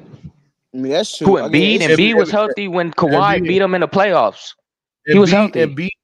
Embiid when the Raptors beat the Sixers. That was 6 years ago, bro. That wasn't a peak Embiid. Even when Boston beat them 2 years ago, bro, he was still healthy. He's never been healthy. Hold on. Brent said Kawhi and Harden both took I got to do something. Or that to chase the bag. That's what I can't respect. PG. This nigga is on the same. He's on a podcast talking about I'm doing the dirty work and shit like that, right? But then when the Clippers ask you to take less money so they can get more wings on the roster, to get more players on the roster as well, bro, he didn't sit there and ask for a fucking max extension. Like the dude is a walking contradiction. He cooks his own self, bro. Asking for a max is crazy, especially. Or maybe he tired of Kawhi Leonard not being available, bro. Maybe he's tired of that nigga sitting on the sideline. Hold on. And he's gonna get that with a guy like Joel Embiid. Joel Embiid is never fucking available. But he won't have to step up and be the number one option. Never be. Maybe he's tired of Kawhi Leonard not playing, bro. Okay, and he's gonna be tired with Joel Embiid not playing. Bro, Embiid plays more. The only reason Embiid got injured last year is because Kuminga, bro. He's gonna get tired of Joel Embiid not fucking playing. The fuck? Yeah. Joel Embiid played 39 games and not healthy in the postseason, bro. Joel Embiid plays on injuries, but it's like even when Joel Embiid goes into the playoffs 40%, 30%, Bro, and that's all I'm trying to say, bro. And really 50% Joel Embiid is so much better than Kawhi Leonard being, because, bro, if we're talking about the X's and O's, Joel Embiid, hold on, Joel Embiid is going to command double teams every time he's on the court, whether he's 50%, 60%, or 100%, bro. So what you think that's going to do for niggas like Paul George and Maxey, nigga? Let's talk about the X's and O's. Let's talk about the X's and O's, nigga. We could do that too, bro. No, but what I'm saying is, so you can't sit there. But hold on. With Joel Embiid on the court, you can't tell me this nigga not going to command a double team, whether he's 50% or 100%. I mean, we just saw it in the Knicks series. We just saw it in the Knicks series. Hold on, bro. As that's applicable to Kawhi, though. Kawhi is a better playoff performer than Joel Embiid. There's nothing you can ask for that. Way but he's better. Not commanding double teams every play, though. Yes, he is. Yes, he is. No, he's not, bro. He is not commanding double teams every play. Every play, he's commanding double teams, bro. That's cap. Every fucking play, he's commanding double teams. Y'all niggas is capping.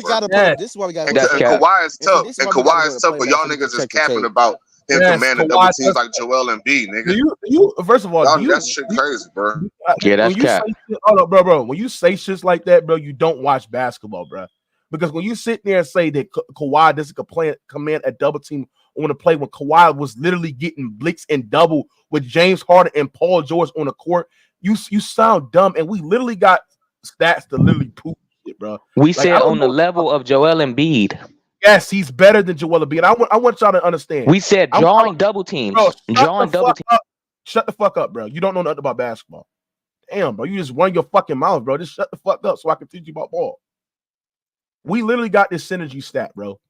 ISO defensive commits. That means a defender is willing to literally commit every single time on players' ISOs, bro. Kawhi Leonard is literally number one on this list. You got Kawhi, you got Harden, Shea, Jimmy, D-Book, Anthony Edwards, Tatum, Luka, LeBron, DeMar. Kawhi Leonard is literally number one in these situations in ISO defensive commits. That means they're willing to commit and double team him every time on an ISO play, bro. Minimum 100 possessions, bro. So my point is to sit there and say is this is like he's one of the top leaders in that percentage because he averaged more point per possession in that situation. So he does get fucking goddamn defending. Like he literally gets the most attention on the court. That's something that y'all just don't watch. Hey Mook, stop being soft when a nigga go against you. That shit's soft. No, you're soft because you don't know how to shut the fuck up when the host talking. I never said Kawhi Leonard don't get double teamed, but as much as Embiid, that's not true, Mook. That's all I'm trying to say, bro. And I'm saying is that no, you sat there and said that Kawhi doesn't get double as much, and that's a lie. He does get double on the month. He was getting double as much James Harden and Kawhi, James Harden and fucking Paul George on the same court. They were literally double him. But James Harden and Paul George, James Harden and Kawhi, I'm tripping, was commanding a lot of double teams and a lot of attention on offense. The problem wasn't that. The problem was Paul George did not want to play off the basketball, and he did not want to do the dirty work. He said it himself on this podcast. He doesn't want to play off the basketball. He said he don't want to do the dirty work, and he's going to have to do that with Philadelphia because the ball is going to. You know what's so crazy? The ball is going to be in Tyrese Maxey's hands. You know what's so fucking crazy about Paul George, right? He literally, like, this is so crazy about this nigga. He literally, after the Clippers blew that 3-1 lead in the bubble, right? He literally went on the podcast and sat there and said that Doc Rivers was using me as a JJ Redick, and you know what I'm saying? He was using me as a pin down, spot up fucking shooter and shit like that. And you know what I'm saying? And I want to play on the ball and stuff like that. But then when Tyronn Lue literally used him to play on the ball in the year of, this is the year that Kawhi came back from injury, the year of 22 to 23 year, he was complaining how the team needs a point guard and the facilitator. Pressure off of him and Kawhi and shit like that because he had to ask to do more ball handling skills. Like, motherfucker, you were literally fucking complaining of being used off the ball. Then when Tyronn Lue has you more on the ball and you are the pick and roll ball handler, you're creating your own jump shots, you then sit there and complain about that in a press conference to ask for a Russell Westbrook and a John Wall type of player as well, right? And then when you're asked to play off the ball, now is another problem. It's like, what is it, bro? He's he literally contradicts his own point, bro. Like, that's why I just can't take Paul George serious. I literally can't take him serious, bro. I can't. I don't know what the argument he was trying to make. But he just don't. But he just don't compare. But again, he don't compare more double teams than Kawhi, bro. But James Harden, I mean, Kawhi don't compare more double teams than Joel Embiid, bro. He don't. It's nobody NBA besides nobody that get more double teams than Embiid. Nobody. But the point of you, but the point of you talking about, the point that you're not looking at is that Kawhi Leonard and James Harden was like two of the most double team players on the team, and Paul George was still not doing the dirty work. Like, Kawhi Leonard was not only the most reliable scorer in the half court, but you had James Harden doing more of the ball handling. I'll be back. Hold on. To take the pressure off of fucking goddamn Paul George, and Paul George was still complaining about doing the dirty work. So you have him on the 76ers. Are you going to expect Paul George to consistently get rebounds? No. Are you going to expect Paul George to be the secondary backline help when Embiid is not on the roster? No. Is you going to ask Paul George to fight for the 50-50 balls? No. You're going to continue to complain. So I'm going to tell you this shit, man, down. As much as you sit here glazing this motherfucker Paul George, you're going to be talking about this motherfucker, bro. I'm not glazing him. I'm not glazing Paul George. I'm not glazing that nigga. All I'm saying is he's just not in the same situation as he was on the Clippers, bro. Him going to the Philadelphia, him going to the 76ers, bro, he's going to be able to he's going to be able to perform and not worry about a lot of shit that he had to worry about. Kawhi was literally he was literally the fourth best player in defensive commits. That means they were able to commit more to Kawhi Leonard onto like ISO situations and shit like that, bro. He was literally he was literally that type of player, bro. Like I don't know why we were talking about, bro. Real talk, bro. Like let's not do this shit, chat. Like, and then he played, bro. He literally played with the bet, like one of the best isolation scorers in the league, bro. Like, what are we talking about here, bro?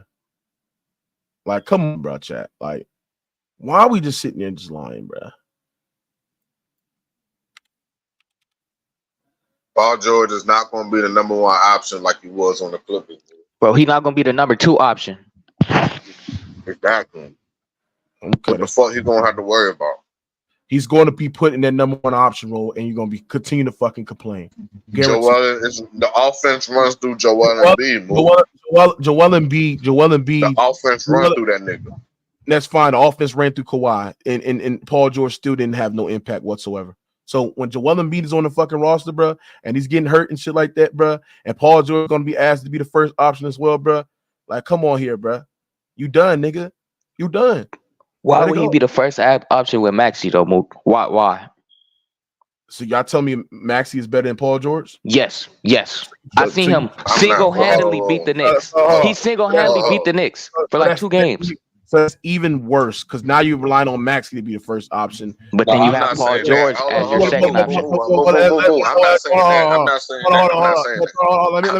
that. Hold on, Sat. You're relying on Maxey to be the first option. Well, Maxey couldn't even win fucking games when Joel Embiid was out, and he didn't look like the fucking same player when Joel Embiid was out, when he was missing the 2-3 months in the regular season as well, bro. His points per game went up. What are you talking about? All his stats went up when Embiid was out. So what are you talking about? 9. What are you talking about? All his stats went up. It did move. He averaged like 27 and 7 when Embiid went out. And what did he average with Joel Embiid was there? Like 24 and 5. Like 20 years. Let me see. Well, my point is to sit there and say Maxey as your first option on team is fucking stupid, bro. He dropped 50 on the Knicks, Mook. Maxey is not a first option on the team, bro. Niggas don't know basketball, bro. He's not a first option on the team. What are you talking about? Let me put his stats. What the?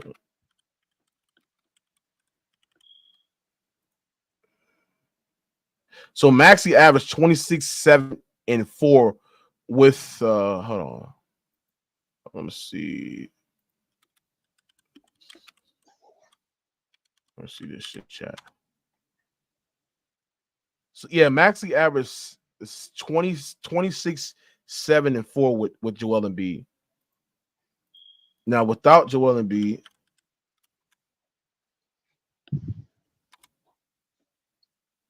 it's still the same thing without Joel Embiid. It's 26. He actually averaged less rebounds and less assists with Joel Embiid, but it was still the same thing. So my point is sitting there saying, and they were losing two as well. Like they were like not winning games with Maxey as year. They were both averaging 26 like with each other. So it's like my point is to sit there and say is that Maxey as a first option team with a nigga like Paul George, that is not enough to get over the hump, bro. It's not. That's why Embiid's the number one option. Okay, and then when Embiid gets hurt, who is the number one option? Which is why are we praying on Embiid downfall though, Mook? That's because what I'm saying. he's going to get like, hurt. He's gonna get hurt, Mook. Like you can't keep say saying this, man. Hurt. He only got hurt because Kuminga laid on his leg, bro. It's not like he just falling out the sky getting hurt, bro. All I gotta do is ask you, when has Joel Embiid ever been healthy, bro? Ever been healthy in the playoffs? Name one. I mean, he wasn't 100% versus Boston 2 years ago, but he played. That's why I thought. You can't say he's gonna get hurt. So relying on a nigga in Joel Embiid who is not always healthy, that is dumb. He's more reliable than Kawhi Leonard, Mook. He's more reliable than Kawhi Leonard. Yes, he is, Mook. Yes, he is, bro. He's more reliable than Kawhi Leonard. Kawhi Leonard does not play basketball, bro. And neither does Joel Embiid. Never been healthy in the postseason. Missed mostly half the fucking season. Like, what are we talking about here, bro? Stop. You're not putting no context on it. Kawhi get hurt with nobody touching him. Embiid get hurt from people doing dirty stuff. Bro, Joel Embiid is hurt. The point of the matter, he's always hot. He's always hot. So if a nigga's always hot, what the fuck? Come on, bro. I mean, that don't mean he's gonna be hurt this year, bro. Joel Embiid is getting put out the first, second round. When has he ever made a deep postseason run? When? It's gonna be this year, Mook. When has he ever made a deep postseason run? It's gonna be this year, Mook. It's gonna be this year, bro. I'm telling you. If it's gonna be this year, let's go. If it's gonna be this year, let's make a bet. All right, we talking about this bet. I don't do bets online. Niggas don't pay up. Oh, okay. That's what I thought, bro. Niggas do not pay. But yeah, like this shit is chat. This is sad, bro. This shit sad, bro.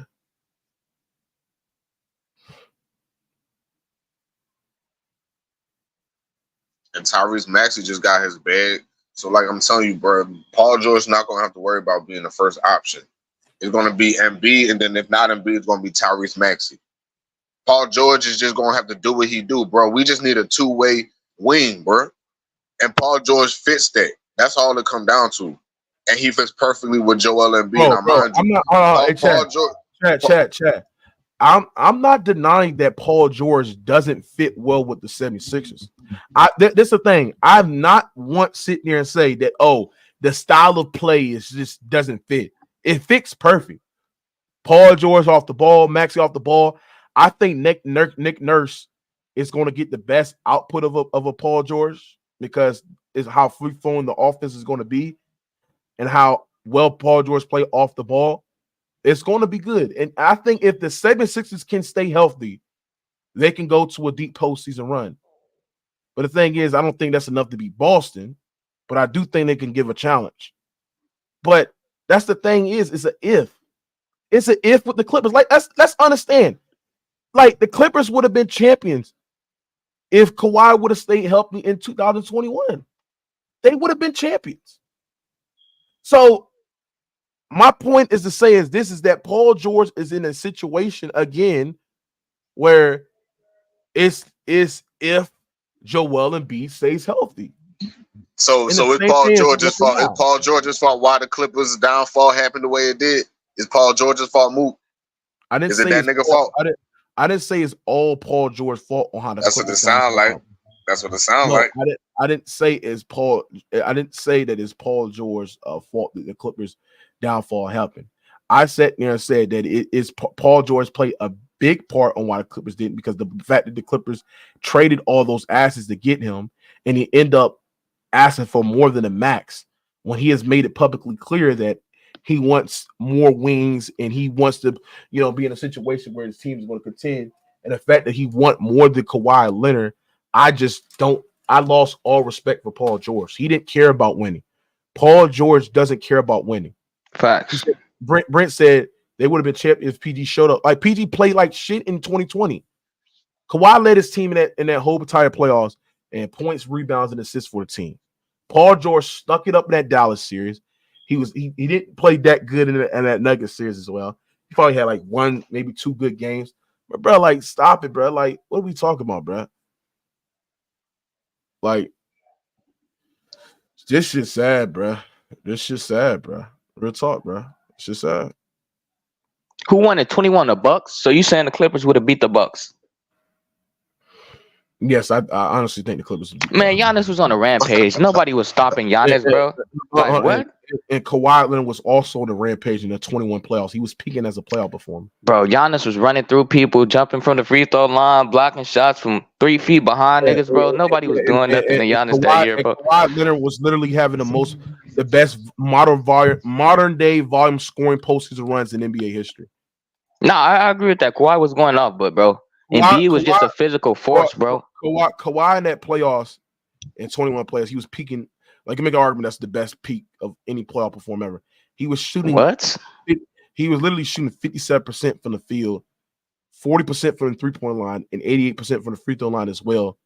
And he was like 57% from the field from a guy that's taking all contested twos, mini pull-ups as well. And he wasn't a run and dunk like Giannis. Like, bruh, 21 Kawhi was elite too, and if they were healthy, they would literally won. I don't know, because Middleton give you a lot too. Middleton was balling that year too. That's fine. But Paul George, I think Paul George played his best that year. But my point is sitting there says this is that they would have won if they were healthy. And that's the thing in the 76ers. The 76ers can win. I do think that getting a guy like Paul George is basically win a championship or bust. It really is.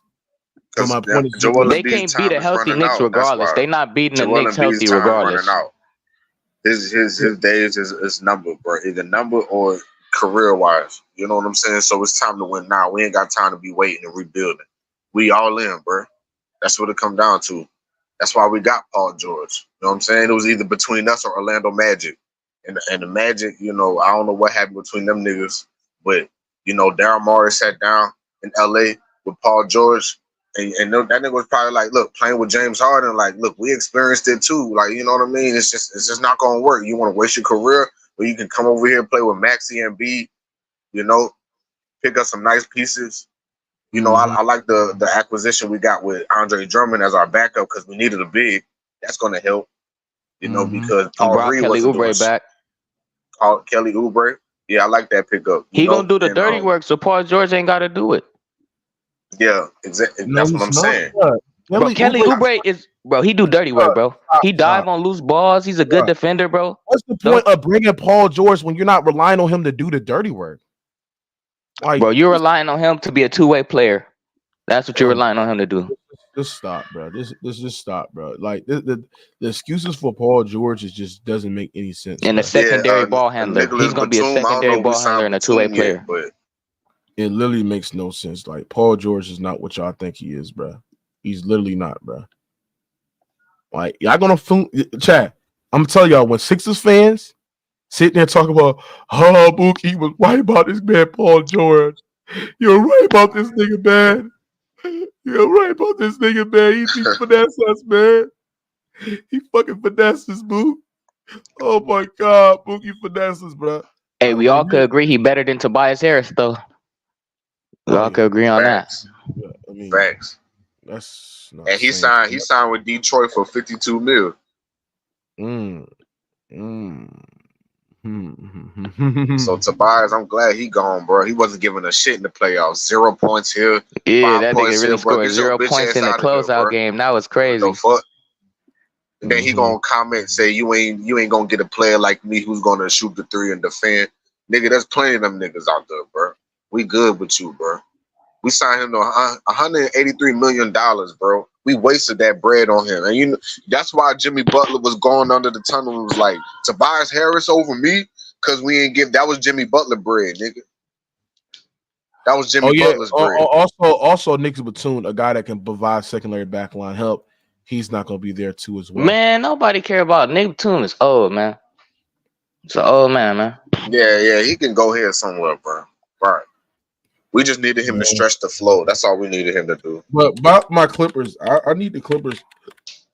To you, a Clipper fan, man. Listen, man. I know right now it's just tough times. You know, you feel as though that the Clippers failed and there's no light in the tunnel. But like I sat there and said, chat, I think the Clippers. It's not always done for the Clippers yet. It just you gotta hope Kawhi is healthy. That's number one, and number two, like if Kawhi is what y'all say he is, he can be able to take this team to positions where they have never been before, right? And I just think that the Clippers, if Kawhi is healthy, I think the Clippers can get to a conference final. But they need to replace a Paul George type of player, bro. In 2025, the Clippers will have 2 max slots available. And that's the reason why they didn't agree to that Warrior shit. Because, like, they're like, you know what I'm saying? They would have to pay Kuminga. Yeah, they would have to pay Kuminga on the boards, Wiggins on the boards. They're like, bro, I don't want these niggas on the boards like that when none of those players are just not going to move the needle. So let's go get Derrick Jones Jr., who's better than fucking Wiggins right now at the point of his career. Let's go get another creator on the perimeter as well. And we're going to eventually trade Norman Powell to go get a guy like a Zach LaVine or something like that. You know, I don't know. I don't know what the Clippers are trying to do, but, you know, it is what it is. I like the Kevin Porter Jr. sounding. I like that sound. Yeah, me too. I Nice. want y'all to look at this too, chat. So the people that's watching, make sure y'all press the like button. Give you more of a formative breakdown for the Los Angeles Clippers. I want y'all to look at this chat, right? So Paul George's podcast partner, y'all know the white guy with the glasses, man, Dallas Rutherford. He basically tweeted out saying Philly, and then somebody in the comments said you better turn off your comments. They're coming for you. Pause, I'm warning for you. Is it LOL Clippers who hate PG? I'm telling you, they hate you and Jack because of that podcast. The Clippers suck anyways. He said the switch up is nuts. LOL. And he said it's a joke, but I do think they're crazy for not paying what they paid Kawhi. First of all, and this Dallas Rutherford nigga is a liar. Like, I understand your job is to dick ride Paul George, right? Getting your need for Paul George because he does write your checks, my brother. But, bruh, you don't have to sit there and fucking lie. The Clippers offered the same contract as Kawhi. They gave him a 3-year deal, right? The 3-year deal, they didn't, but the thing is, Paul George won a 4-year max extension, and the Clippers did not want to give him that. So they did try to give him a Kawhi Leonard type of a deal, bro. And he fucking got them denied this shit. So my point is to sit there and say this is that Paul George is fucking dumb, bro. That nigga is dumb. And the fact that he just trying to lie to save his reputation, bro, is crazy, bro. The fact that he's literally lying to save his reputation is crazy. And what he did to my team, bro, is bro, I don't respect Paul George. I don't respect Paul George. That nigga got the audacity to fucking stink it up in Game 5 and Game 6, chat. The audacity to stink it up in Game 5 and Game 6, chat. And then go to the front office and say, yes, I want a contract. I want a max contract extension. And then, right? And then he was the reason why fucking we didn't get Hardenstein back because he wanted John Wall. Then he wanted Russell Westbrook, even though he went to the front office to complain about playing on the ball when he's sitting there complaining about that with Doc Rivers. It's like, bro, this guy, Paul George, is a no-down ass nigga, bro. He is a low-down ass nigga, thug. Real talk. I do not respect a guy in Paul motherfucking George. Because that's what he is. He's a low-down ass nigga. So at the end of the day, when you think about it, and when Paul George continued to fail, like he's going to fail because he's put in the same situation with the Los Angeles Clippers like he is with the 76ers. When y'all bro, can you just stop talking, bro? Stop complaining. Stop crying. But when that nigga fucking fail, and when y'all sit there and complain about why he's dropping in the postseason, not doing the dirty work as well. Y'all gonna sit there and say, man, Mook, you're right, bro. You're right, bro. Because, nigga, I'm always fucking right. I'm always fucking right, nigga. I'm always fucking right. Fuck wrong with y'all niggas, man. Y'all pissed me off with that dumb shit. Got me fucked up in this bitch. And then the nigga don't even know how to fucking spell Kawhi Leonard's name. Dumbass. I'm glad Kawhi didn't go on that fucking podcast. I'm glad Kawhi didn't come to that fucking podcast, bro. That fucking I unsubscribed for PG on his YouTube channel. I unsubscribed on PG on the YouTube on his Instagram. All that shit, bro. Once you leave the Clippers, bro, I don't fuck with you. I never fuck with PG. I was never a crazy fan of PG like that, nigga. Shit, nigga. But the fact that we traded all those assets to get your ass, bro, it's crazy. Paul fucking George. Make me sick, bro. The nigga make me sick, bro. Real talk, bro. Nigga make me sick, bro. Real talk, chat. But like I sat there and said, bro, it is what it is, man. I'm glad we got off this Paul George nigga. I'm glad we got off of this. You know what I'm saying? We got off of him. And it's time for our future, bro. If you the Clippers, bro, y'all shouldn't be that upset because at the end of the day, bro, we got in the next year, not this year, but next year, we're going to have the only guy we're going to have on contract is a $50 million Kawhi Leonard. That's it. And we have 2 max slots available. But the thing is, the Clippers might as well start putting the package to get a Levine or somebody because it's like, obviously, I think Levine is the best realistic possible move ever because I don't know how the Clippers are going to put in a package for Brandon Ingram because I think Brandon Ingram is a reliable option, but you know what I'm saying, I don't know how the Clippers are going to put in a package for him, but I think Zach LaVine is the more realistic option. But you know, like I sat there and said, it is what it is, bro. It is what it is. I'm rooting for Paul George downfall. I like Embiid, but I'm rooting for Paul George downfall, bro. Man, you can't be rooting for Embiid and Paul George downfall at the same time. It's one or the other. So I'm gonna beat my op then, nigga. Fuck that shit, bro. Man, you should rather root for Embiid and not care about Paul George because Paul George don't matter no way. Fuck Paul George, nigga. Fuck Paul George. That nigga didn't do shit. That nigga snuck it up in Game 5 and Game 6 and got the fucking audacity to ask for a max contract, boy. But that's what y'all do when a nigga marry a fucking stripper. When a nigga marry a stripper, that's what I can't believe you turned on Embiid over Paul George, bro. Yeah, that's crazy. Nigga, because that nigga. This is ridiculous, bro. What is wrong with you? I don't fuck with Paul George, bro. Paul George a bitch, bro. I'm rooting for that nigga failure, nigga. Fuck that nigga Paul George, nigga. And the B rider with that nigga. Fuck that. So nigga you willing to shoot all up in the car to get Paul George, no matter who in there, Embiid and everybody. Yep. You just gonna spray the whole car down, huh? If you fuck with the ops, you die with the ops, nigga. That's it. It is what it is, bro. There you go. Y'all heard it, America. Mookie shooting grandparents, anybody in the car, he don't care. If you fuck with the ops, you die with the ops, bro. See what it is. There you go. That's what's wrong with us, peoples. We ain't gonna make it. He ain't even gonna stop to see who in the car. He's just gonna shoot everything. But yeah, but chat. Hey, the Sixers should give the Clippers a first-round pick for tampering. Ooh. Wait, say what? Wait, explain the yourself. The Sixers should get the Clippers a first-round pick for tampering. They was definitely tampering. How the hell were they tampering? Embiid. You ain't see when Embiid did the little eye look at Paul George on live TV in the finals? Like in the finals when they was talking on the guests and shit like that. You know where it goes. Hold on, man. Somebody type somebody. So, okay, well, say what to say now? Huh? What did you say? He talking about when Paul George and the Embiid was like, you know, at the NBA today where they bring athletes. Embiid said he want the Sixers to bring in help, and then he looked at Paul George. That ain't no damn tampering. That's definitely tampering. What are you saying, bro? That's not tampering.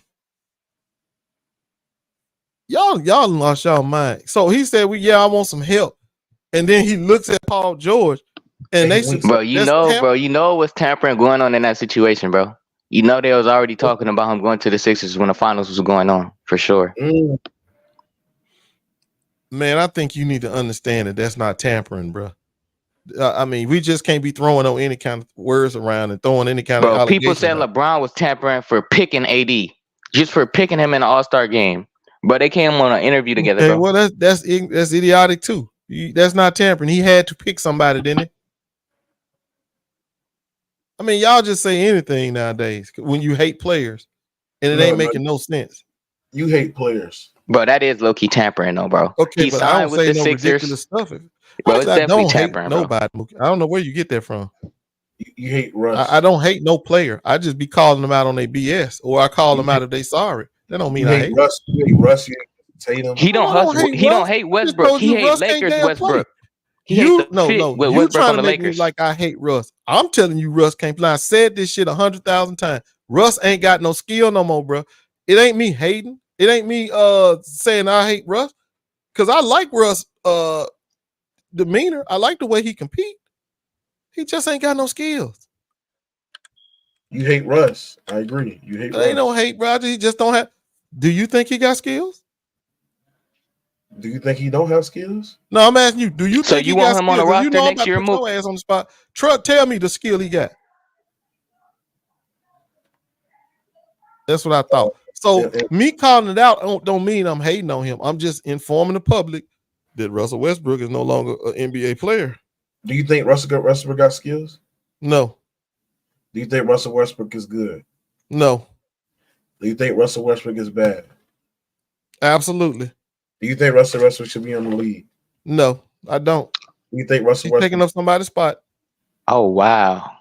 All right, we got a Clipper fan here. DJ, what you got on this move by Paul George? What's your reaction? I want to get your reaction, Clipper fan. Right. Paul George is about to get his ass tore a new one in Philly. I do not care what anybody says. That Philly team is going to be cool for the regular season, but he will disappear for 30 games, and then fans are going to look at us and be like, "Oh, that's what y'all was talking about."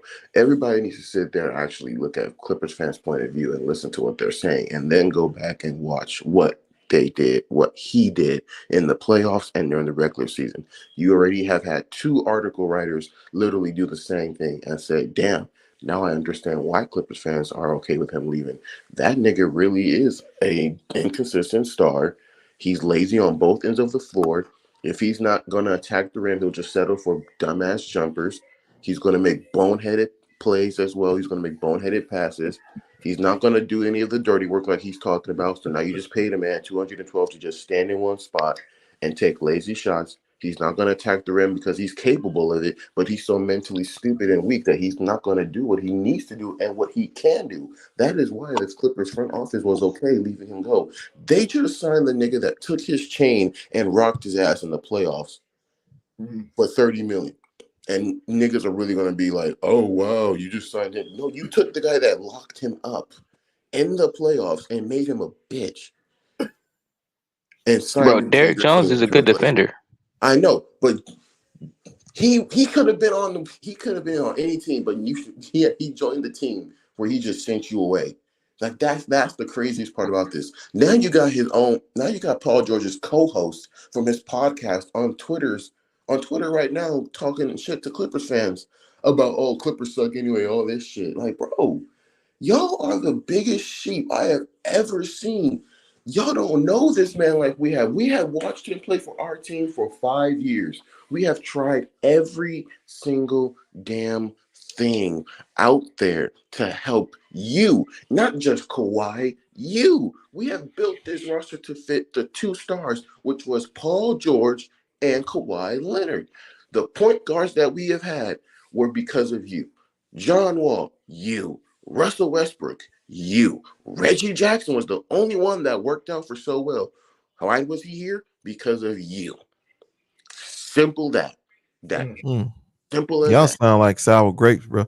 So did y'all have a Maxey on y'all team? No. Did you have a Maxey? No Did one you have a player aside. like Maxey? No, Did you have a no. player like Maxey? Who? The Clippers. What do you say? Did you have a player like Maxey on your team? For that 221 run was Reggie Nigga, Jackson? no. The answer is no. Did you have a No, player we like don't. Embiid on your team? Nigga, no. Exactly. So So what do you know? don't sit there and be mad that he put down you zeros to go get with them heroes. So you sound now like you sour dick grapes to sucking. me. That's what it No, sounds like to me. Now What you you say? dick sucking it up. I mean, damn, you ain't slobbing your knob, corn the cob, my nigga. But damn, bro. No, what you talking about, bro? I'm telling you the facts. You come in here whining like a woman that didn't get a good settlement in her divorce. Play with them. You come in here whining like that, No, like you didn't get the house and We're the kids. not whining. No one's Yeah, whining. yeah, We're you are. giving the Yeah, you are. facts. You whining like you ain't get the house and the kids. So as the fan of the team, for knowing our player who just left, we know his flaws for 5 years, and we're calling out what he does wrong. Is us whining? Okay. Yeah, you sound like that divorced wife trying to tell the new wife, look, he ain't all that He's girl. not Whatever. He's not That's that. how you sound right now. Bro, Paul you George sound is not sour. saying- You sound bitter. No. We're not bitter. We're not bitter. Yeah, you 'cause sound bitter. Do you know why the Clippers stood their ground?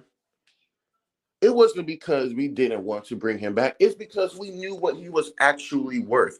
That Negro is not worth 4 years, $212 million, and risking our team being worse. And DJ, the dumbass 76 is about to pay this nigga $50 million at the age of $38 million, and they paying him $50 million per year. $58 million.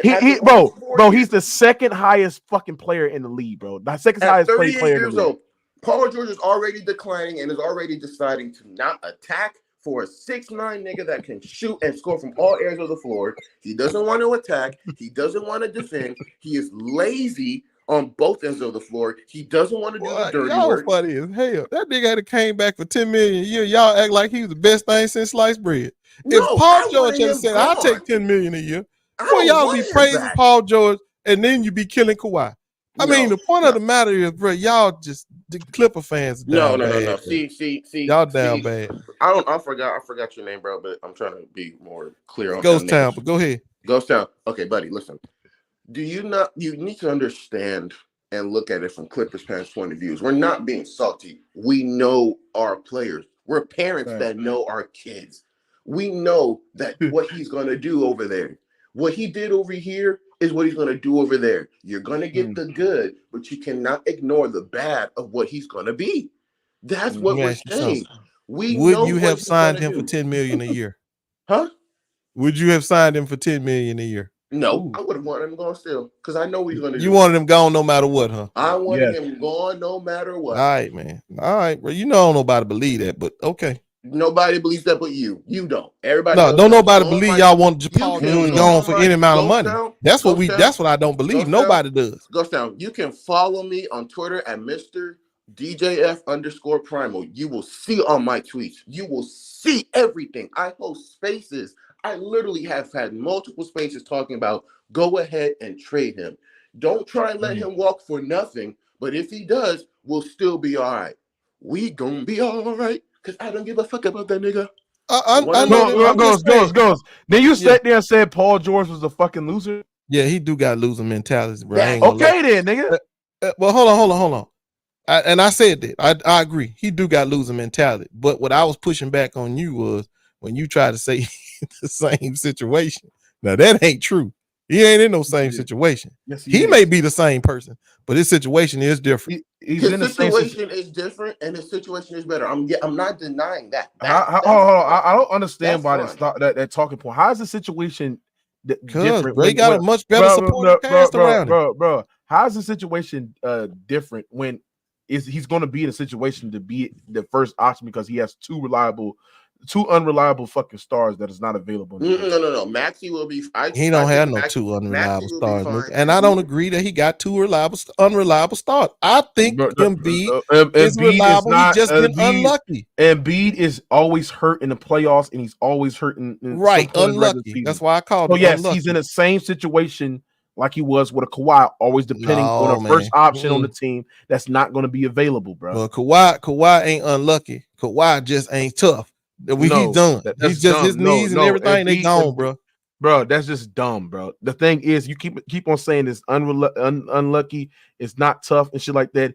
He's in the same situation. I saw Embiid playing bro. through injury. What you talking about? Okay, and he played through injuries and he doesn't provide no value that he is for her. The fact of the matter is that he's never healthy, so he has to be in a situation where he has to play through injuries and doesn't have nowhere the impact. Kawhi played through an injury this playoffs this year, and he was nowhere near the impactful that he was. Joel Embiid played through an injury, bro, and where did they got the 76ers? I mean, the 76ers nowhere because okay. Well, let me tell you, like, he could have rebounded the ball. He was nowhere near the same fucking defender as he was, bro. Stop it. He's in the same. Okay, this is what I see. Bro. Had they had Paul George instead of Tobias Harris last year when he was out there on one leg, they'd have beat the Knicks. That's what I see. They wouldn't. Yeah, they would have. If Paul George was on that team instead of Tobias Harris last year, when Embiid was out there on one leg, they'd have won that series. That's what I saw. That's what I see. So although he was injured and his supporting cast wasn't good enough to help him through that injury, with Paul George on that team, it would have happened. Ghost. If Paul y'all George sounding bitter now. No, you're not sounding bitter. You just don't know. If Paul George goes over there and does what he does for the Clippers fans coddled him too much, and people switched up instantly last night. I'm going to get on the Clippers fans that were all up on his ass last night, but for the last 4 years, when he was doing the dumb shit too, or at least these last two, they was all like, how dare you talk about Paul George? How dare you think he's not doing good? How dare you all that? Now, all of a sudden, they're switching up. Why? Because those are the butthurt ones. But I'm not chilling. I'm not tripping off of that because I've been known. Basketball is about understanding every player's flaws. If you want to be like the Russ fans who want to sit there and act like Russ is a god to your player and has no flaws, be my guest. Be as delusional as you want. But real NBA fans, the people that actually watch the game and break it down to the full, minute detail, you will see the good and the bad. Paul George, good, great three-point shooter, catch and shoot guy. He'll fit right over there as catch and shoot, coming off curls and screens. You got that. But for a 6'8" dude, you would expect him to be attacking in the mid-range and going inside the rim. He will not do that. He will only stand at the top. Hey, man, listen. I told y'all sound like some bitter divorced wives. You let him explain. Can you let him explain? He's not done with his conversation. Shit, I thought we've been babbling for I don't know how long. Go ahead. Because you want to talk about us being salty. Let's talk about what we understand about our player first before you want to get salty. He's not going to attack the rim like he can. He's not going to go out there and do the dirty work, which is what he literally said in his podcast when he was putting his foot up his ass and in his mouth, literally making it worse for him to not come back to the Clippers. When you're out there saying, oh, I think we got worse because me and Kawhi had to do all the dirty work when we lost Rocco, Batum, and all of them. Like, Negro, you're a star. Look at what the Boston Celtics, who y'all said was your little Walmart copycat version of y'all, look what they did. They had their stars out there doing the dirty work, getting on the floor, diving for loose balls, guarding the best players too, and winning a title. But you telling me you couldn't have done what they did? Why? Because he's lazy. All he wants is his money. He said it himself. It's not about winning a championship right now. What is it about? You're going to tell the organization that you owe a title to, that you have said you owe this Clippers fan base and organization more than you can say. But now you're going to walk away for free because they paid you more money. That's fine. Take your money. Don't ever come back and go over there and play like we know you are. That's why Philly fans are about to make him feel like shit when he goes on a 30-game hiatus, missing, only dropping between 12 and 17 points on 30, 70 shooting. I guarantee you. Damn, I can't take no more. You got me laughing over here, bro. Y'all, you know why are you laughing? Because I'm starting to see this to be resemblance of that damn when Bron left Cleveland type shit. Y'all, you sound like one of them fans, bro. LeBron? No, listen. No. Yeah, you do. You sound like this. You act like he Bron leaving Cleveland, bro. No, we're not. I'm gonna tell you this though, man. This shit is hilarious. George carry me to the NBA Finals. Don't ever compare. Paul George ain't got to do half as much work. He ain't got to do half as much work on the Philadelphia 76ers as he had to do when Kawhi was missing half the time over in the Clippers with the Clippers. He ain't got to do half of that amount of work. Can I have a word? It ain't the same situation. He got some loser ways in him. He definitely got some loser ways. But hold on. Ever have any help in his first tenure with the Cleveland Cavaliers? When? Hey man, hold on, wait. Kawhi, We ain't talking about that. I just said you last sound 5 like years one of has them played Cleveland with fans. no, When no, Bron no, left No, they Cleveland. No, it does When has not. Paul George ever played with any single? When has he played with no help on this Clippers roster? He has had Right. every single friend he has wanted. He has Man, played I with just the told you best Kawhi missed two-way 2.5 team years. when he's So been. He cooking don't your try ass. that. Okay. He cooking your ass, Ghost. No, you ain't neither. Kawhi missed 2.5 years out of And out of Paul the George last and 5 Paul years. George and Paul George missed half the fucking season, and he got hurt Right. before the playoffs Because he was wasn't sitting out available because as Kawhi well. wasn't there. Stuck And in he knew Kawhi was gonna take the blame. No, Kawhi was playing. No, that's not true. You should sit there and lying. This is why you're disingenuous. This You is just be amazing. chatting, bro. This Just is want to hear amazing. yourself talk. When This is Kawhi Leonard was playing the games in the year of 22 to 23 season, Paul George got hurt in March against the Oklahoma City game and was not available to play in the playoffs. What are we talking about here, bro? Stop it. It's fucking Wasn't lying. here. Okay, and we can go to the year before that when Paul George missed half the fucking season and fucking couldn't lead the team to the goddamn playoffs. We're gonna do We that. can talk about. We can talk. compare. We can talk. You really gonna compare Paul George's We can talk about how Paul availability George. versus We can Kawhi? talk about how Paul George literally fucking got them. Vouched the team to get John Wall and move on for a goddamn Isaiah Hardenstein, who provided an elite level impact to a respective team that he's on, bro. Stop it, bro. This nigga's a clown. No, I mean, bro. are you really gonna do this, bro? You really gonna compare PG's availability to Kawhi? He's not available, and the thing is, he barely plays, bro. Real talk, bro. So what are you talking about, bro? Boy, if you can see the look on my face right now, you sitting up here telling me Paul George barely plays. Oh my gosh, bro. He barely fucking plays. He's not, and then when he does plays, he don't provide no good impact, bro.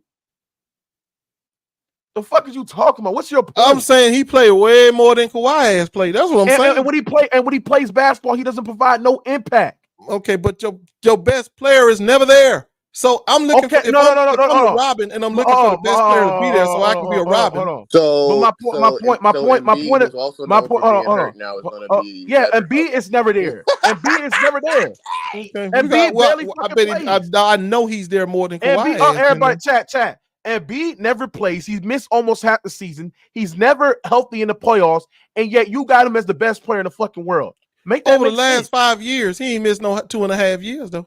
Nigga, over the last couple of years, he's got hurt in the playoffs every year. No, but he's not missed 2.5 years worth of games over the last 5 years. Hey, Mookie, you see how it goes from playoff games to now just separating it to regular season games, but in the playoffs, that's when it mattered most. Yeah, I don't care. Look, I'm telling you, if y'all sit up here trying to tell me that Kawhi is on the court, I'm telling you, you know you lying. Hey, chat. Kawhi, I mean, Embiid has never played 70 games, not once in his career.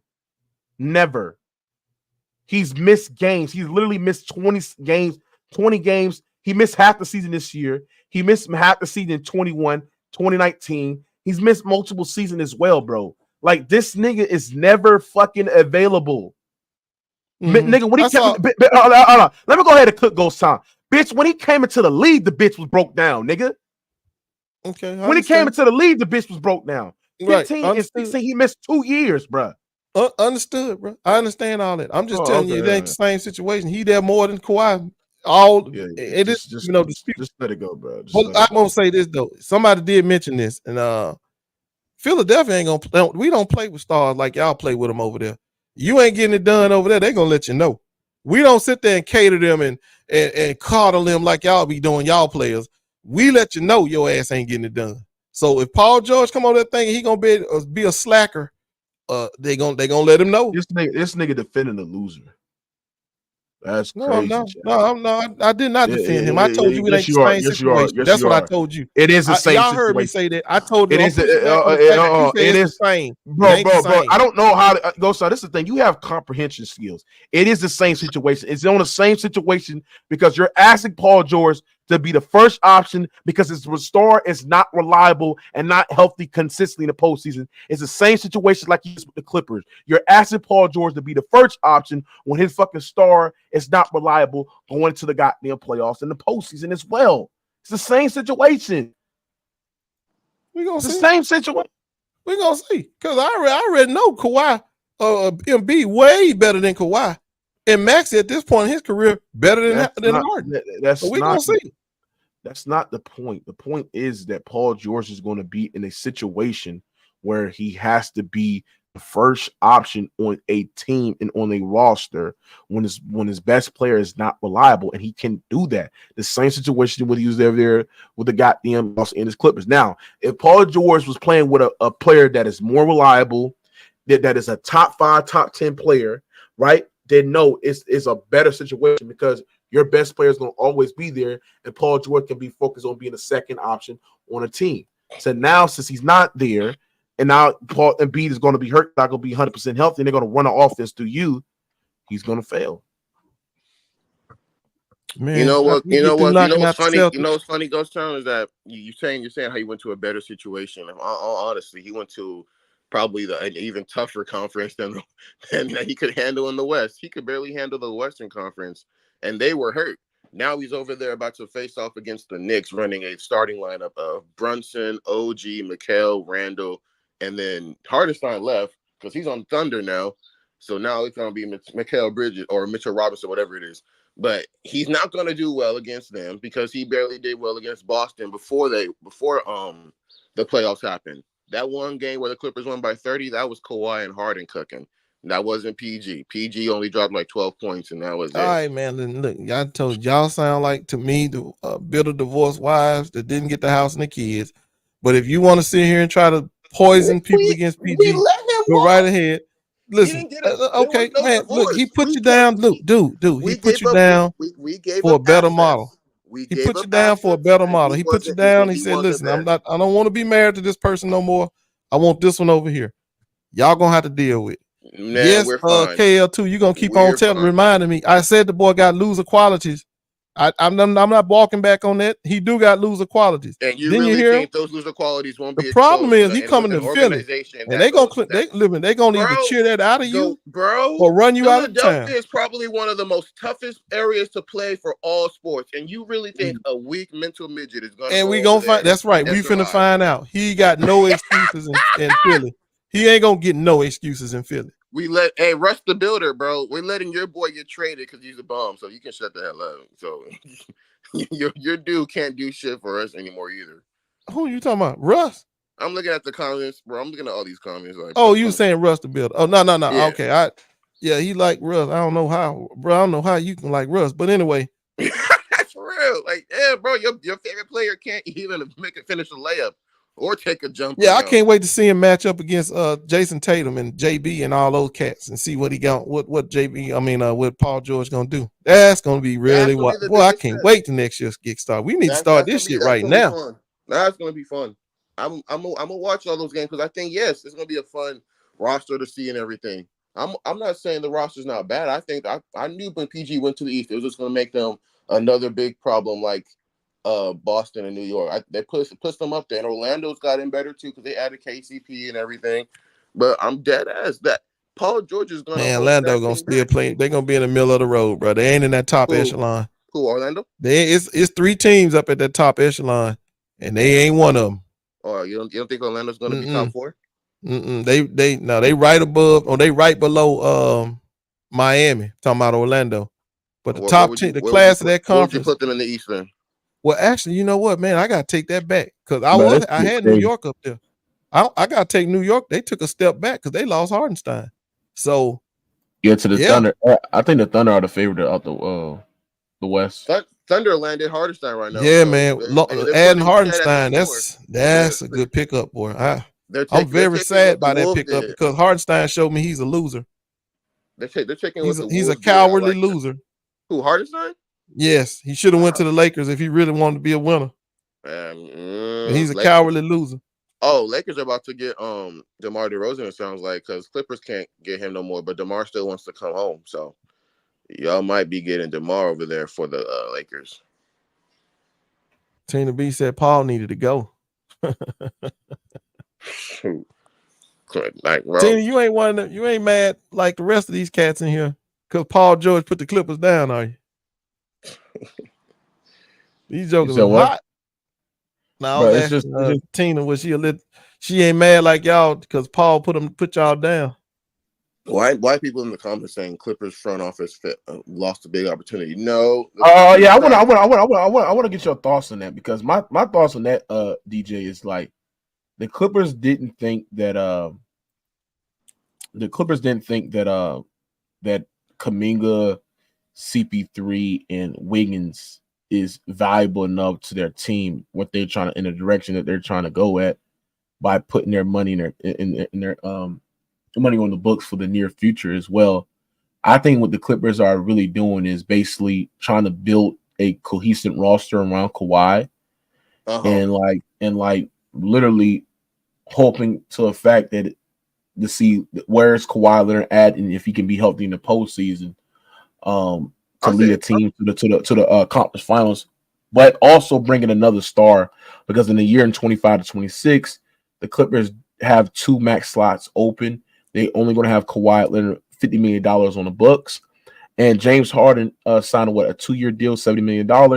That also a tradable contract as well. So I'll put it like this for you, Mookie. This Clippers front office, for one, they did try to get the trade done, because they were like, we're going to try and get something back from him. If not, we'll just let him walk.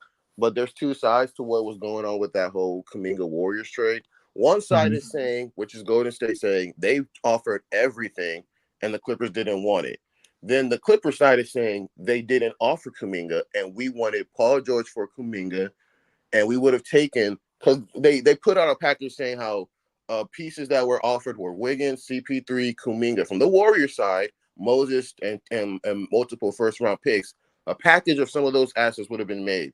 If a package of Chris Paul, Kuminga, Moses, and 2 firsts was offered and the Clippers didn't take it, then they're idiots. But if that was true, they're idiots. But if it's not true, then they did the right thing and held out. Now you lost Paul George for nothing, which you're going to be annoyed a little bit. But when you look at deeper in the future, the Clippers will have, like you said, within the next 2 years, they'll have max slots to give to whoever by 2026. Plus, look at what Harden signed for. If Harden would have signed for 3 years, $90 million, like he could have, but he only signed for 2 years, $70 million. Now we can actually trade him away if he wants to leave, or he'll be off our books way before the 2026 season starts.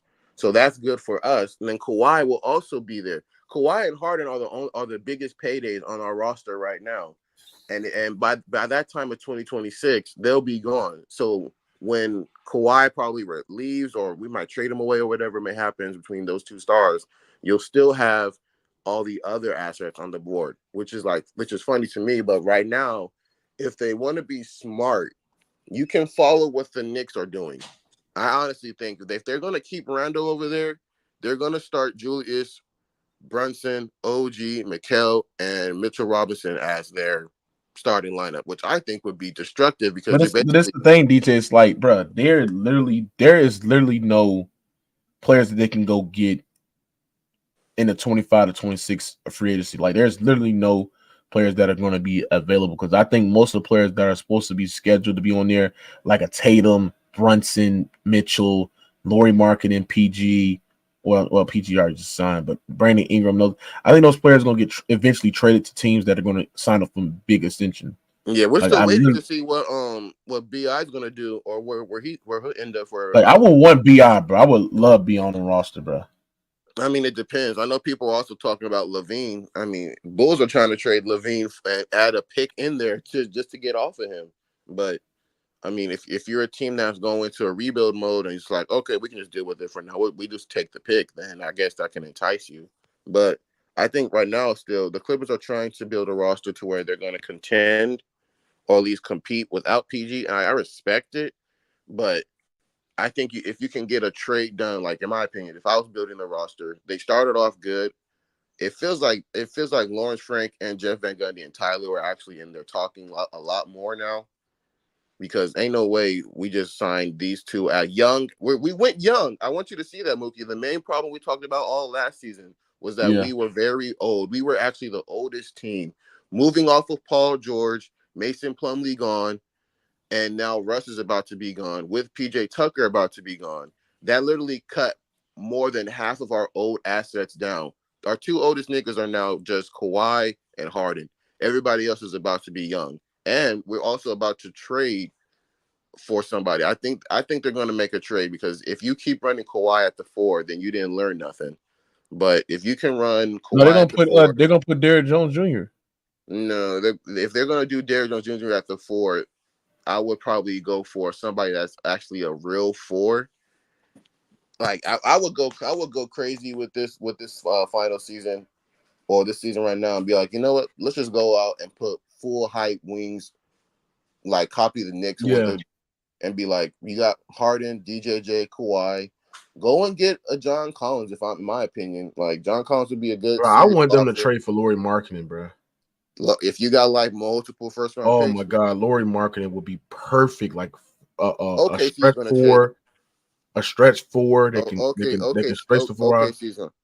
Hey, Zen Master, we can't get DeMar because after that signing yesterday for DJJ, we're now officially at a hard cap under the first apron, which is good, which is actually where they want it to be.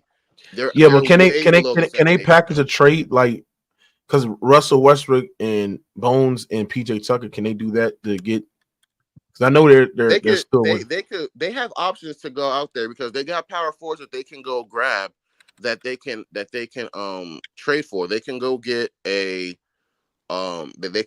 Cam Johnson from Brooklyn or Dorian Finney-Smith from Brooklyn for a power forward slot, or they can go get DeAndre Hunter because he's on a fire sale from Atlanta, and then also they can still go get a John Collins. Bro, Clippers. I'm gonna tell y'all something. The Clippers can literally put a package for Norman Powell, PJ Tucker, Bones, Russ, Amir Coffey to get Zach. They could, and they could, and they could get back a first, and then you'll probably see a starting lineup of Harden, Levine, DJJ, Kawhi, and then Zubac. But me personally, I would want a guy like Lauri Markkanen, to be honest. Yeah, well, I mean, we would want that. We probably should have took the trigger when he was still with the Bulls then. But right now, if the only team that can really grab him is the team that just signed Hardenstein, and if that's what they do, that'll be really smart for them because I would get off Dort and other assets to get Lowry because now you're talking about Shea, Williams, Lowry. Bro, the OKC is literally the most balanced team, bro. They literally have everything. The thing I don't trust about OKC is the secondary creation for J-Dub, bro, but they're like they literally got everything, bro. I'm not gonna lie to you, Mookie. This Clippers team can actually pull off a rabbit magic trick shit again, and they could go after to Larry Nance Jr. and DeAndre Hunter from Atlanta because they don't want to keep those two. They're selling everything. So if you can go over there and grab those two, you can put Larry Nance on the bench and have DeAndre Hunter as the power forward because he plays small forward and power forward, mostly power forward during that tenure over there in Atlanta. So now you're looking at a starting lineup of Harden, DJJ, Kawhi, Hunter, and Zubac. I would prefer to go for Collins because I think if you want to really do something special, go get John Collins because he's 6'10". Now you have a lineup of 6'5" and above above all your assets right there for your starting lineup, which is honestly still very good.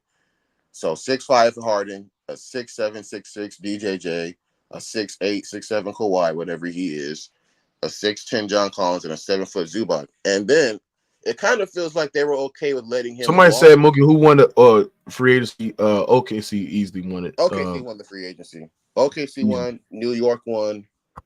Those two, I'm gonna watch those games a lot. Those two are very. I think OKC won it in the West, and Philly won it in the East. And I'm gonna say this, and y'all ain't gonna like this, Laker fan, but OKC is a threat to us now because Hardenstein, he gives AD and LeBron problems. He's always been a problem. And then you got Chat at the 4, Hardenstein at the 5, Chat backline help. Hey, Hardenstein just faced the 4 too. Caruso as a POA. Oh man, hey, bro, I like OKC, bro. I'm just concerned about J-Dub, bro. If he can take that leap, bro, they literally. I ain't gonna lie, P5 might be right on Mookie. We're sleeping on the fact that the Grizzlies. Well, I mean, damn. I was hoping they didn't get Hardenstein. I was hoping we picked him up, but now picking up Hardenstein. How did the Grizzlies get better? The Grizzlies just did the same thing OKC did, and they moved their center JJJ to power forward, and they added a spacer and Edie over there. So now they can space the Spacer floor. and Edie. Mm-hmm. Now I would Edie ain't love no that. fucking Blix me. I would love that if the Lakers could pick Bro, up Nick Claxton. I like that. Zach Edey is not a good move for the Grizzlies. Mm-hmm. He's Look literally a taller version of a Visa Zubac over there. When they bro, he's a worse version of Steve Adams. He's literally I literally watched film of him. He looked like he's literally like big boy. He's a taller version of Zubac, bro. Hey, bro, that's still a problem. A low post big that can Zubac ain't no problem. What the hell you mean? If they're gonna create if they're gonna create anything through their transition, I can tell you they're gonna run through their transition. Bruh. The thing about the Grizzlies, and this is why they will never get over the hump, is because when your main creator in John Morant, who's a one-level scorer in the year 2024, and you don't surround those players, you don't surround pieces around him that can maximize his what he likes to do, get downhill, be able to get to the rim, be in a transition threat, and they can literally sprint the floor off those non-shooters on the court, bro, and force John Morant to go off a perimeter jump shoot, force John Morant to take perimeter jump shots, force him to take shots that are, are not preferential for John Morant, bro. That's the reason why they're not gonna get over the hump, bro. Like that's the reason why, bro. Like John Morant is literally like a mini version of like LeBron, like early LeBron years, just scoring and getting to the rim, getting downhill, transition threat, can't consistently shoot perimeter jump shots. His perimeter jump shooting is the reason why his team not gonna be able to get over the hump, because they can be able to go under the pick and rolls, be able to shrink the floor, be able to compact the paint, and there's no floor spacing whatsoever to like run somewhat of like a 4-out, 5-out offense. So you just say that John Morant is like LeBron, bro. We didn't talk about the fact that Spurs could trade for Lowry too. That's the funny part. We didn't talk about the fact that Spurs could trade for Lowry. Man, you lost your mind.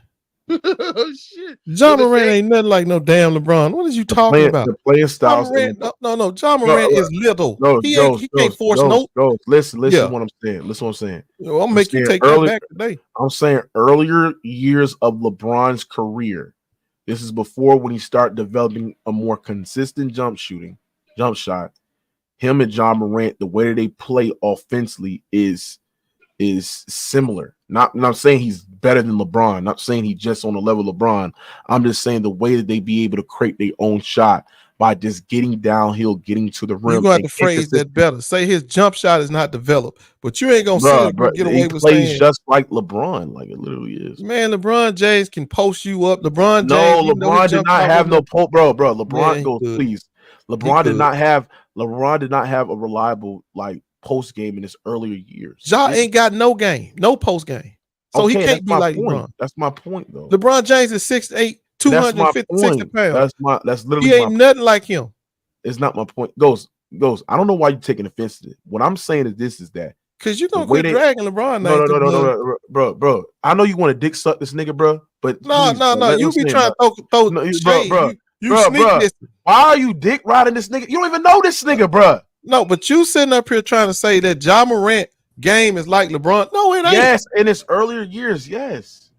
Don't nobody believe that but you. LeBron James in his earlier years cannot space the floor out. His lack of perimeter jump shooting was the reason why the Cleveland offenses couldn't get over the hump, because there was literally a scheme to be able to beat them. Thank you. The same D-Rose then. Like John is saying out there. D-Rose, not bro. The thing is, D-Rose had a reliable pull-up jump shooting. Like he was a better shooter than John Morant. D-Rose was a much better pull-up jump shooter than John Morant. Yes, he was a much better creator out in the perimeter. Hell no. The thing what I'm saying is that the way that team used to beat LeBron by gunning the pick on the road, sagging off non-shooters as well, is the same thing they would do to John Morant. That's why the Grizzlies won't ever get over the hump, because you got Jaren Jackson Jr., who's at the perimeter, who can't consistently space out the floor, can't able to consistently hit jump shots at a high level. Then you got a Zach Edey who's going to clog up the fucking lanes as well, right? John Morant is going to produce, but bro, in a postseason, they're going to able to literally be able to scheme against them, because you're not going to be able to put players that's going to be able to maximize John Morant. And don't nobody believe that comment you said though. Still, But Okay, all right. Nah. But the only thing he was saying is that they both play downhill. That's it, bro. I didn't hear it that Hey, way. chat. Somebody said, somebody said Paul George never complained about the way the Clippers play style until the end of the season. Clippers signed Honey Bun for $7 million, but couldn't afford to pay him. That was the last straw. Don't blame PG when Lawrence Frank showed his true colors. What you thought about that, DJ? What'd you say, boss man? Ask the DJ. You said something. I gotta ask you a question because I thought it sounded like pure BS. Hold on. Somebody said Paul George never complained about the way the Clippers play style into the end of the season. Clippers signed Honey Bun for $70 million, but couldn't afford to pay him.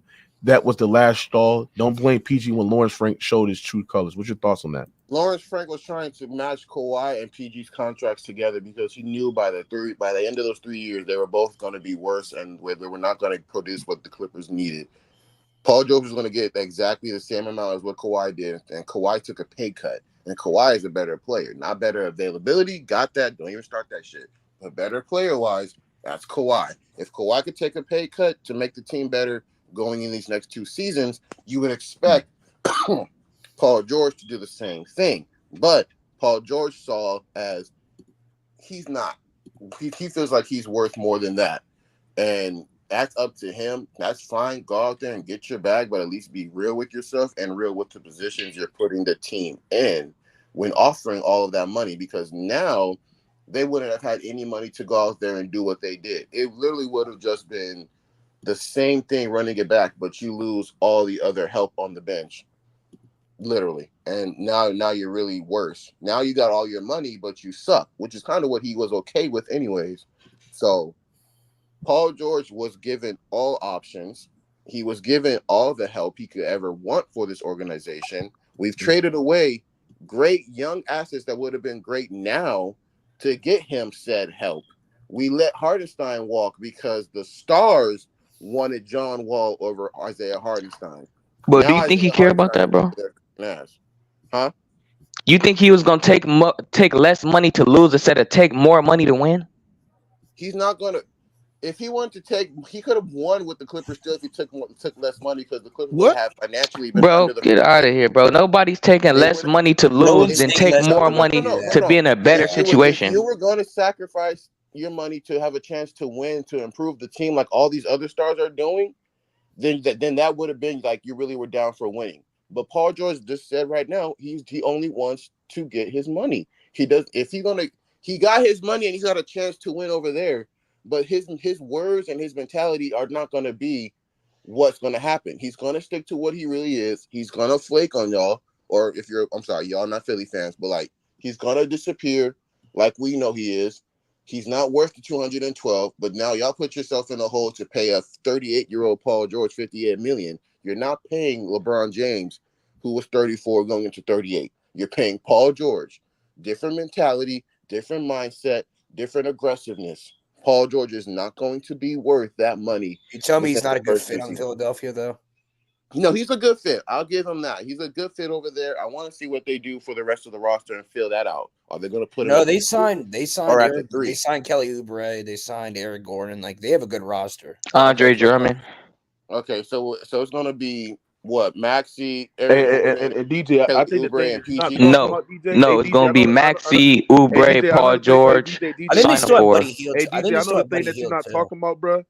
But the Clippers signed Kevin Porter Jr. to end up trading Norman Powell in the season, bro, to put up a package for him to get probably either a star player, putting a package. You won't get a star. You won't get a star, but you can go out there and still get a power forward or a power forward. Something they're trading Norm, bro. They're gonna trade. They're gonna have to, and they probably will be okay with it because that KPJ signing was way out of the left field that no one called. But the main reason why they did it was because he's a young, athletic scorer. Now, if you were trying to do that just to replace Russ, then you can still keep Norm. But I don't see why you would want to keep Norm right now when it feels like You got young talent on the bench because Van Gundy's known for using young talent, and ever since he got over here, that's kind of been the vibe of like You got what other can they holes use at different to do? positions. Huh?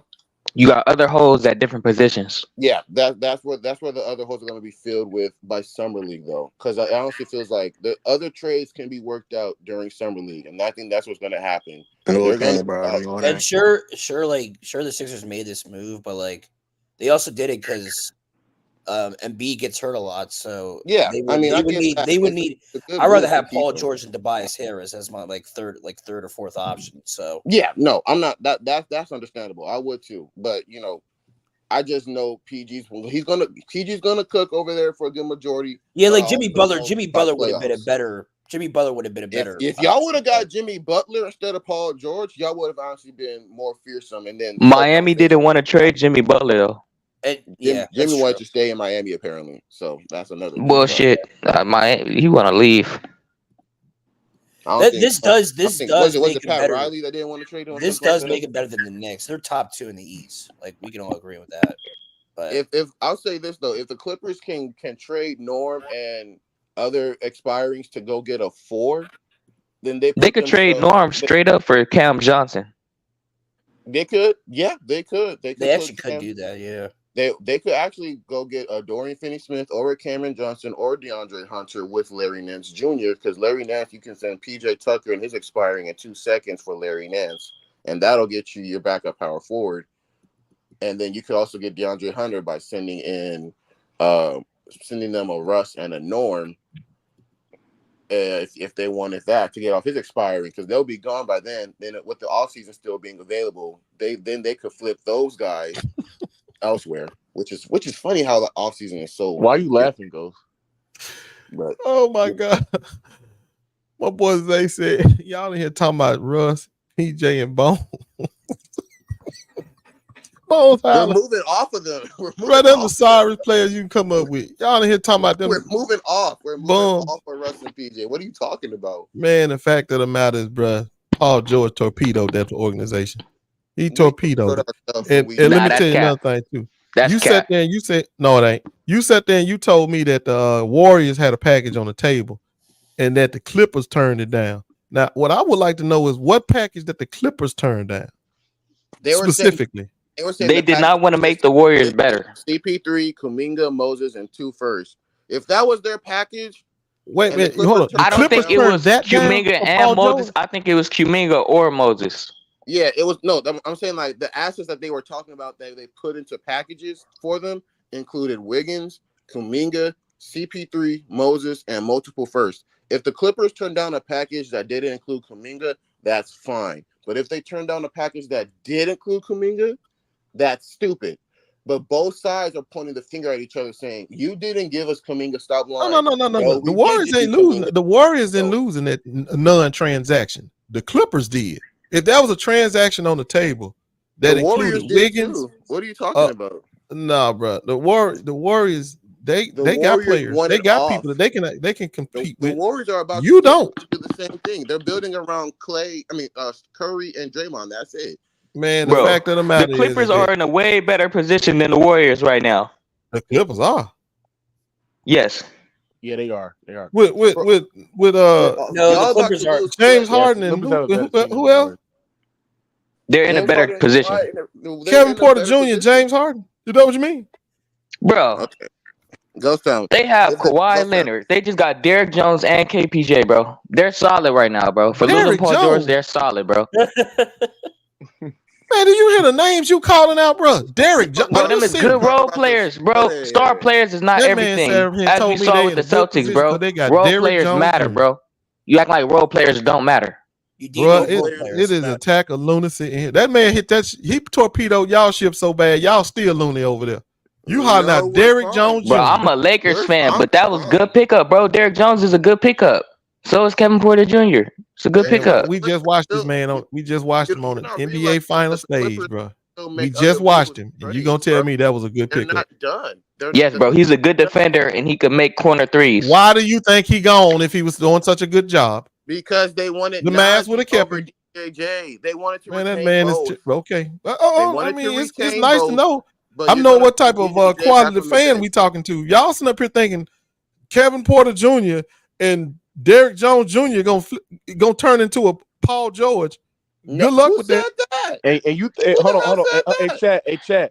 This the same guy that think that fucking goddamn D-Lo and fucking Rui Hachimura is gonna get him fucking goddamn Trae Young and Zach Donovan. LaVine, DeMar DeRozan, It is. and fucking Klay Thompson and shit. Then why didn't they get him? Hold on, Rui and D'Lo Lakers definitely waiting could on get Klay you Thompson. Levine in a first round pick. No, they can't. That definitely could get you Levine in the first rounder. Ain't nobody delusional about no D-Lo. You know I don't give a damn about no D-Lo, so don't even try that. Hey, move, don't bro. even try it. Playing me. I told them to put D-Lo and whoever else they need to with some picks and get his ass up out of there. But you's the one, you people running around here talking about, no, the Lakers need to protect those picks for the future. Man, the hell with them picks. Get this mother off the team, get them picks up, and let's go. But that's okay. I mean, y'all sitting over here thinking that y'all got y'all future. Chad, it's the same Kevin Porter Jr. Said, okay. Trade AD and give me marketing. You Ghost Town, you just put in words in people's mouth, my guy. Man, you just right here and told me y'all better off without Paul George. Is what you said. That's what this nigga said. Yes. Because you're not. Hey, DJ. Hold on, DJ. Organization. Chad, hold on, bro. Hold on, DJ. Bro. Trade AD. Give me marketing. Oh, I can't stand that bug out of ass AD. Give me marketing. Give me marketing. Yeah, that's Ghost Town ass, bro. That ain't all I call for though. It wasn't gonna be no straight up marketing for AD trade, bro. You know that. Man, it ain't nothing. Man, never in life would I trade AD for marketing. We gonna get 4 players just like we got when we gave up 4 or 5 players. We're gonna get 4 or 5 of them back. I'm gonna tell you this goes. Hell no. You can call it delusion all you want. If the Clippers go out there and get themselves a solid power forward, they'll be fine, and that's it. They not. They. Man, if you say so, Anthony Davis is a perennial all-star. What is Lauri Markkanen? Lauri Markkanen not a perennial all-star. Exactly. I promise you, Kevin. Clearly, y'all don't think that AD and Lauri Markkanen is a straight up trade, right? You know that ain't gonna happen. It ain't gonna be no AD. Bro, who else do you want from the Jazz? I don't want nobody. Oh, they gonna fleece that team, bro. It ain't gonna just be no AD for no damn Lauri Markkanen. Man, we not trading AD, dog. Like, get that out your head, Ghost Town. We not trading that man. Okay. Well, I mean, I wouldn't just trade him for no any old body. It had to be the right package. Man, we not trading him until LeBron is retired. Once LeBron retired, trade his ass. But until then, I can find a good package that includes Lauri Markkanen. Sure could. I could put together a package. Bro, I wouldn't want Lauri anyway, bro. What? I said we'll stay competitive. We'll definitely have a good team. Trade that man to the Thunder or something. So wait. So you're saying your team will be what? Will still be competitive with what again? I'm sorry. Shit, we're gonna be probably the top of the damn division. What you talking about? The conference? No. Find out what was your roster though. You said something right now. My phone glitched out. Oh no, I said I'd have to put together a package for who? Levine or Lowry? Hey, Chad, I want y'all to think about this, Chad. And this is all for a loser, right? I want y'all to think about this shit, Chad. Look at this shit right here.